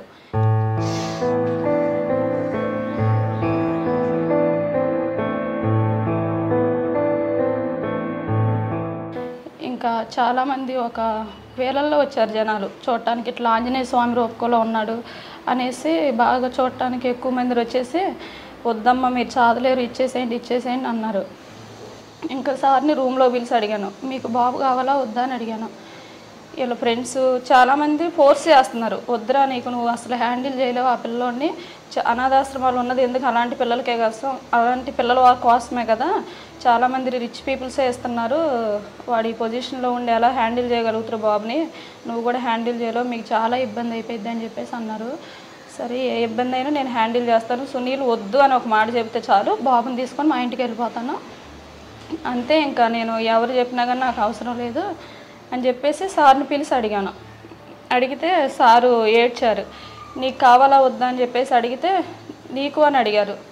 నాకైతే కావాలి, మీకు వద్దంటే మీరు చెప్పండి. అందరు నన్ను ప్రెజర్ పెడుతున్నారు బాగా, వద్దు వద్దు అనేసి. ప్రతి ఒక్కళ్ళు హాస్పిటల్లో వచ్చి అదే వాళ్ళు ఏంటంటే నా మంచి కోసం వాళ్ళు ఆలోచిస్తున్నారు. నేను అన్నాక అనాథాశ్రమంలో ఎవరు చేస్తారు ఆ బాబుని అని అడిగాను. సిస్టర్స్ అన్నారు. వాళ్ళు ఎవరు ఆ సిస్టర్స్ డబ్బులు తీసుకొని ఒక కళ్ళు లేని పిల్లోడిని వాళ్ళే అలా చేస్తుంటే కన్న తల్లిని నేను చదువుకోలేనా అని చెప్పేసి నేను అన్నాను సార్. అన్న తర్వాత ఇంకా ఒక 1 వీక్ 10 days 2 months దాకా బాగా ప్రెజర్ చేశారు. ఇంకా నేను మాట్లాడటం మానేశాను జనాలతో. ఇంకా ఏదేమైనా కానీ నా బాబుని నా వైపు నేను చూసుకుంటా అని చెప్పేసి సార్ ఇంకా ఈ టాపిక్ ఎవరు తేవద్దని చెప్పి డిశ్చార్జ్ రోజు సార్ గట్టిగా చెప్పేశారు రిలేటివ్స్ అందరికీ. చెప్పేసి ఇంకా బాబుని తీసుకొని వెళ్ళిపోయాం. వెళ్ళిపోగానే ఊర్లో ఇంటికి అందరూ వచ్చేస్తున్నారు ఇంకా బాబుని చూడటానికి. ఇలా కళ్ళు లేవు, అసలు అబ్బాయి అమ్మాయిని ఉంచుకుంటాడా వదిలేస్తాడా అన్నట్టుగా ఒక విధంగా చూడటం అంత డిఫరెంట్గా. ఇక వాళ్ళు అసలే పేదవాళ్ళు, వాళ్ళకి తినడానికి కూడా కొంచెం కష్టంగా ఉంది. ఇందులోని ఈ మ్యారేజ్ చేసుకొని ఈ సంబంధం ఇవ్వటం కూడా చాలామందికి ఇష్టం లేదు. ఆర్టీసీ డ్రైవర్ అయ్యి ఉండి ఇంత ఇలాంటి సంబంధం ఎందుకు ఇస్తున్నారు అన్నట్టుగా జనాలు కొంచెం థింకింగ్ అలా. ఇక తర్వాత అయితే నేను గట్టిగా చెప్పాను సార్, నా బాబు నా ఇష్టం, నేను చదువుకుంటాను, ఎవరు వద్దన్నా కానీ సార్కి కూడా చెప్పేశాను, మీకు వద్దన్నా చెప్పండి నేను ఒక్కదాన్ని చూసుకుంటాను అన్నాను. సారే ఇంకా అప్పటి నుంచి అలాగా అన్ని జాగ్రత్తగా చూసుకుంటూ వస్తున్నావు. కానీ అప్పుడప్పుడు అనిపించేదా ఆడిని చూడాలి, ఆడ అమ్మ అని పిల్లాలి అని? కరెంటు పోయినప్పుడు తప్ప ఆ ఫీలింగ్ నాకు ఎప్పుడు అనిపించదు సార్. కరెంటు పోయినప్పుడే నాకు రాహుల్ ఎంత బాధపడుతున్నాడా అనిపించింది. అది సడన్గా మనం నైట్ 8-9 o'clock అప్పుడు ఏదైనా మూవీస్ వస్తున్నా కానీ ఇలా ఉంటే రాహుల్ కూడా బ్రైట్గా ఇంట్లో అలా తిరుగుతుంటే రాహుల్ కూడా మనతో ఈక్వల్గా అనిపిస్తాడు బాబు. కాకపోతే కరెంటు పోయినప్పుడు నాకు అప్పుడు ఆ ఫీలింగ్ కలిగిద్ది. 24 hours ఇదే ఫీలింగ్లో ఉంటాడు, అసలు ఏం కనిపించదు, కలర్స్ కనిపించదు. అప్పటి నుంచి దేవుడిని నమ్మటం కూడా మానేశాను. నా బిడ్డే నాకు దేవుడు అనేసి. ఏ పాపం తెలీదు, తప్పు తెలీదు, అబద్ధం చెప్పడు, ఆశపడడు, అసలు ఎలాంటి బ్యాడ్ ఒపీనియన్స్ ఉండవు. కనిపించిన దేవుడికి పూజలు చేయటం కంటే నా కొడుకే నేను ఎక్కడికి వెళ్ళినా కానీ కాళ్ళకి నమస్కారం చేసుకొని వెళ్తా సార్ బాబుకి. అది సక్సెస్ అయిపోయింది. నెల పొడుపు రోజు కూడా నేను అప్పుడు దేవుడి మొహం చూసేవాడిని. నేను ఎక్కువ శివ భక్తురాను సార్. అమ్మ వాళ్ళు హిందూస్, సార్ వాళ్ళు కొంచెం క్రిస్టియన్స్. అట్లా ఇక బాబు మీద ఆ ప్రేమ వల్ల ఏ మతాన్ని నమ్మట్లేదు, అన్ని మతాలు ఈక్వల్గా పూజించేదాన్ని. కాకపోతే ఇప్పుడు నాకు దేవుడు నా బిడ్డ అనేసి బాబుకే చెప్తాను. కాకపోతే సార్ కాళ్ళకు మాత్రం నమస్కారం చేయాలి సార్. ఇలాంటి ఫాదర్ దొరకటం కూడా చాలా కష్టం పిల్లలకి. ఇప్పుడు నార్మల్గా అమ్మాయి పుట్టిందంటేనే వదిలేస్తున్నారు. కాకపోతే నేను ఇప్పుడు ఇల్లు షిఫ్టింగ్ అంటే ఫస్ట్ గేదె పాలు ఎక్కడ దొరుకుతాయి అని చెప్పేసి బాబు కోసం పాలు అన్ని సమస్తం సెర్లాకులు ఫుడ్ 1 monthకి సరిపడా పెద్ద స్టోర్ పెడతారు, ప్యాంపర్స్. అసలు టెన్షన్ అనేది ఇక లేదు బాబు విషయంలో. కాదమ్మా, ఇప్పుడు మిమ్మల్ని దగ్గరకు వస్తే గుర్తుపడతాడా లేదంటే? పిలిస్తే వస్తాడు సార్. రాహుల్ కమాన్ అనగానే వచ్చేస్తాడు. ఆయనకు ఆమె కావాలన్నా కానీ అన్నాన్ని ఆమని ఆయనకు అలవాటు సార్. అన్నం అన్నా కానీ వచ్చేస్తాడు. మిల్క్ కావాలన్నా వచ్చి చెప్తాడు, వాష్రూమ్ చెప్తాడు. వేరే వాళ్ళకి ఎవరికి చెప్పడు, ఇంకా అమ్మకి నాకే. అంటే మీ ఇద్దరిలో ఎవరో ఒకరు అంత ఖచ్చితంగా ఉండాల్సిందే. సరే, మీ ఇప్పుడు అప్పుడున్న కష్టం అలాగ ఉండేది మీకు. ఆయన ఇచ్చిన జీతమే కుటుంబం గడిచే టైంలో కూడా పేదరికంలో ఉన్న నీ పేగుబంధం గట్టిది కాబట్టి పేదరికాన్ని ఓడిపోయింది, సిగ్గుతో వెళ్ళిపోయింది. తర్వాత ఆయన పోలీస్ ఆఫీసర్ అయ్యారు. అప్పుడు మీ పరిస్థితి ఎలా మారింది, జీవన విధానం? సార్ నార్మల్గా పోలీస్ ఆఫీసర్ అవ్వకముందు స్టడీకి వెళ్ళినప్పుడు కూడా నేను మా పేరెంట్స్ దగ్గర ఉన్నా సార్. అమ్మ నాన్న మమ్మల్ని కంప్లీట్గా టేక్ కేర్ చేశారు వాళ్ళు. మాకైతే ఎటువంటి ఇబ్బంది లేదు. అమ్మ నాన్న అలాంటి పేరెంట్స్ దొరకడం కూడా నా అదృష్టం. నేను ఒక 6 years 7 years వరకు బాబు గురించి నాకు ఎటువంటి ప్రెజర్ లేదు, ఎటువంటి స్టెయిన్ అవడానికి కూడా లేదు. అమ్మ నాన్న కంప్లీట్గా హ్యాండిల్ చేసేవాళ్ళు, కంప్లీట్గా అమ్మే చూసుకునేవాళ్ళు. నాన్న బాబుకి కావాల్సింది తీసుకొచ్చేవాళ్ళు. సార్ను కూడా ఇబ్బంది పెట్టకుండా చదువుకునేటప్పుడు సార్ హెచ్వేడీలో 2 years ప్రిపేర్ అయ్యారు. ఇంకా అందువల్ల మాకు ఎటువంటి ఇబ్బంది అనిపించలేదు. మీకు ఆ కష్టాలు అలా కొనసాగుతున్న టైంలో వీడు పుట్టాడు. అవును సార్. వీడు పుట్టగానే మీ ఆనందం ఏమొచ్చింది? చిన్న బాబు పుట్టినప్పుడే సార్. అంటే నేను ఫస్ట్ అయితే ఐ ఫార్మేషన్ ఉందా లేదా అని అడిగాను సార్. బాబుకి కూడా నేను విజయవాడ రెయిన్బోలో స్కాన్ చూపించాను. చూపిస్తే వాళ్ళకి ఎప్పుడు నేను అదే అడిగాను. 3-4 times తీపిచ్చాము. ఐ ఫార్మేషన్ ఉందా అని అడిగినప్పుడు డాక్టర్ గారు నన్ను తిట్టారనమాట. ఎందుకమ్మా ఊరిగా ఐ ఫార్మేషన్ అంటున్నావు, కన్సీవ్తో ఉన్నప్పుడు అలా స్ట్రెయిన్గా ఫీల్ అవ్వకూడదు, హై బీపీ అలాంటివి వస్తే ఏంటి ఐ ఫార్మేషన్ అని ఐస్ మాత్రం అడుగుతున్నారు ఏంటంటే, పెద్ద బాబుకి ఎలా ఉంది మేడం, అందుకనే నాకు అదొక్కటే భయము, బాడీలో ఇంటర్నల్గా అన్ని ఆర్గాన్స్ ఫామ్ అయినట్టేనా అని అడిగాను. అంతా బాగుంది, ప్రాబ్లం ఏం లేదు, ఐ ఫార్మేషన్ అయితే ఉంది, పెద్ద బాబుకి ఐస్ లేవన్నారు కాబట్టి చిన్న బాబు పుట్టిన తర్వాత అది చూపు అనేది ఉండదు, పుట్టిన తర్వాతే చెబుతాం, ఇప్పటివరకు అయితే ఆ టెక్నాలజీ డెవలప్ లేదు, మేము చెప్పలేము అన్నారు. ఇంకా అప్పటి నుంచి నాకు అదొక టెన్షన్ ఉండేది లోన. ఇంకా బాబు పుట్టిన తర్వాత ఐస్ ఫామ్ అయిందా లేదా అని చెప్పేసి అడిగాను, ఉంది అన్నారు. ఇంకా చూసినప్పుడు బాబు అయితే కొంచెం లైట్ బ్లూ కలర్లో అనిపించారు. ఆయన క్రిష్ అని పెట్టాము ఇంక పేరు. మరి వాడు మీ కలర్ కాకుండా వేరే కలర్ వచ్చాడు కదా, కోపం రాలేదా? ఇంకా కలర్ మీద లేదు సార్. వాడు నేను చూసి ఫస్ట్ టైం అమ్మ అని పిలిచినప్పుడు ఏమనుకుంది ఫీలింగ్స్? చిన్న బాబా సార్, పెద్ద బాబు ఫస్ట్ పిలిచిన పదం అదే సార్, అమ్మాయి. అమ్మనే పిలుస్తాడు, ఇప్పటికే పిలుస్తానే ఉంటాడు, అమ్మ అమ్మమ్మ, అప్పుడప్పుడు నాన్న అంటాడు. ఓహో, అంటే వీడితో ఇప్పుడు వాడితో ఉన్న ఎఫెక్షన్, కానీ ఆ ఫీలింగ్ అయితే నాకు లేదు సార్. ఇద్దరు విషయంలో తేడా అనేది అసలు లేదు. ఇద్దరిని రెండు కళ్ళుగా చూసుకుంటున్నాం. సరే అమ్మా, పోలీస్ ఆఫీసర్ అయ్యారు, కష్టాలన్నీ దేవుడు పక్కన పెట్టి ఆయన మంచి ఉద్యోగం ఇచ్చాడు. అనకాపల్లి, కడప లాంటి చేసి అనకాపల్లి వచ్చారు. అనకాపల్లిలో చిన్న డిస్టర్బెన్స్ వచ్చినప్పుడు మళ్ళీ మీరు వెనక్కి వెళ్ళినట్టు అనిపించిందా? లేదు, ఈ కష్టాలు మనకి ఇచ్చాడు, మళ్ళీ దీన్ని మనం ముందుకు వెళ్దాం అని ధైర్యం తెచ్చుకున్నారు? దాని గురించి అయితే నేను ఇది కావాలని చేశారేమో అని నా ఇన్నర్ ఫీలింగ్ సార్. నేనైతే అక్కడ చూశానుగా, సారు చాలా సిన్సియర్గా చేశారు డ్యూటీ. ఇప్పుడు సిసిఎస్లో పనిచేస్తున్నారు. సిసిఎస్లో విజిబుల్ పోలీసింగ్కి ప్రయారిటీ ఇస్తున్నారు, ప్రాపర్టీ కేసులో పెడుతున్నారు. ఫైనల్గా చెప్పండి, విశాఖపట్నం మీ ఉన్న ఏరియాలో దొంగతనాలు జరగకుండా అంటే ఎవరి తరం ఆపడం ఎవరి తరం కాదు, ప్రజల వైపు నుంచి మీకు ఎలాంటి సహకారం కావాలి? ప్రజల వైపు నుంచి సహకారం ఒకటే సార్. ఎందుకంటే మేము ఎక్కువ దొంగతనాలు జరిగినప్పుడు అబ్జర్వ్ చేసేది ఒకటే సార్, ఇంటికి తాళం వేస్తారు, తాళం ఎక్కడో షూలోనో చెప్పుల స్టాండ్లోనో పెట్టేసి వెళ్ళిపోతారు. ఇంతకుముందు పిల్లోస్ కింద పెట్టేవారు కదా, ఇప్పుడు మానేశారా? సార్. తర్వాత బీరువా తాళం వేస్తారు, బీరువా తాళం కూడా బీరువా పక్కనే ఉన్నటువంటి హ్యాంగర్ తగిలిస్తారు. ఈజీగా ఉండండి దొంగకి. కొన్నిసార్లు అయితే బీరువాకే పెట్టేస్తారు. ఇట్లా పెట్టేయడం వల్ల వాళ్ళకు కూడా చాలా ఈజీ అయిపోతుంది. ఎందుకంటే దొంగలకి తెలుస్తూ ఉంటుంది ఎక్కడ నార్మల్గా జనాలు తాళాలు పెట్టే టెండెన్సీ ఒకటి తెలుస్తూ ఉంటుంది. తర్వాత రెండోది, ఎవరన్నా ఇప్పుడు అదే ఏరియాలకి సంబంధించిన దొంగలు కానీ, లేదంటే పలానా వ్యక్తి ఇంట్లో దొంగతనం చేయాలని టార్గెటెడ్ దొంగలు ఉంటారు సార్. ఈ టార్గెటెడ్ దొంగలకి మనోళ్ళు ఏం చేస్తారంటే వాట్సాప్లోనూ ఫేస్బుక్లో ఎప్పటికో తిరుపతి వెళ్తారు, తిరుపతి వెళ్ళి అక్కడి నుంచి స్టేటస్ పెడతారు గుండు కొట్టించుకొని. ఇప్పుడు తెలిసిన దొంగ చూస్తాడు స్టేటస్, లేరా తిరుపతిలో ఉన్నారా, అయితే ఇంటికి వెళ్ళొచ్చు అంటే ఇట్లా జనాలు ఇన్ఫర్మేషన్స్ ఇస్తూ ఉంటారు సార్. అదొకటి కొంచెం అవి తగ్గించుకుంటే బాగుంటుంది. తర్వాత సేఫ్టీ అంటే కొంచెం ఎక్కువ ల్యాక్స్ ఆఫ్ అమౌంట్ ఉన్నప్పుడు లాకర్స్ యూజ్ చేసుకుంటే బాగుంటుంది. తర్వాత మేము చెప్తున్నాం సార్, ఎప్పుడైనా సరే ఊరు వెళ్ళినప్పుడు లాక్డ్ హౌస్ మానిటరింగ్ సిస్టమ్ అని చెప్పేసి పోలీస్ డిపార్ట్మెంట్ మేమే ఇంట్లో సీసీ కెమెరా పెట్టేస్తాం. మీరు ఎప్పుడైనా ఒక వారం ఊరు వెళ్తున్నారు, మాకు చెప్తే కన్సర్న్ ఎస్హెచ్ఓకి చెప్తే అక్కడ ఒక సీసీ కెమెరా మీ ఇంట్లో పెట్టేస్తాం. మీ ఇంట్లో పెట్టేసి ఆ సీసీ కెమెరాను మా కంట్రోల్ రూమ్లో చూస్తూ ఉంటాం. చూసినప్పుడు మీ ఇంట్లోకి మీరు కాకుండా ఎవరు వచ్చినా మాకు ఆ సీసీ కెమెరాలో కనపడుతూ ఉంటుంది.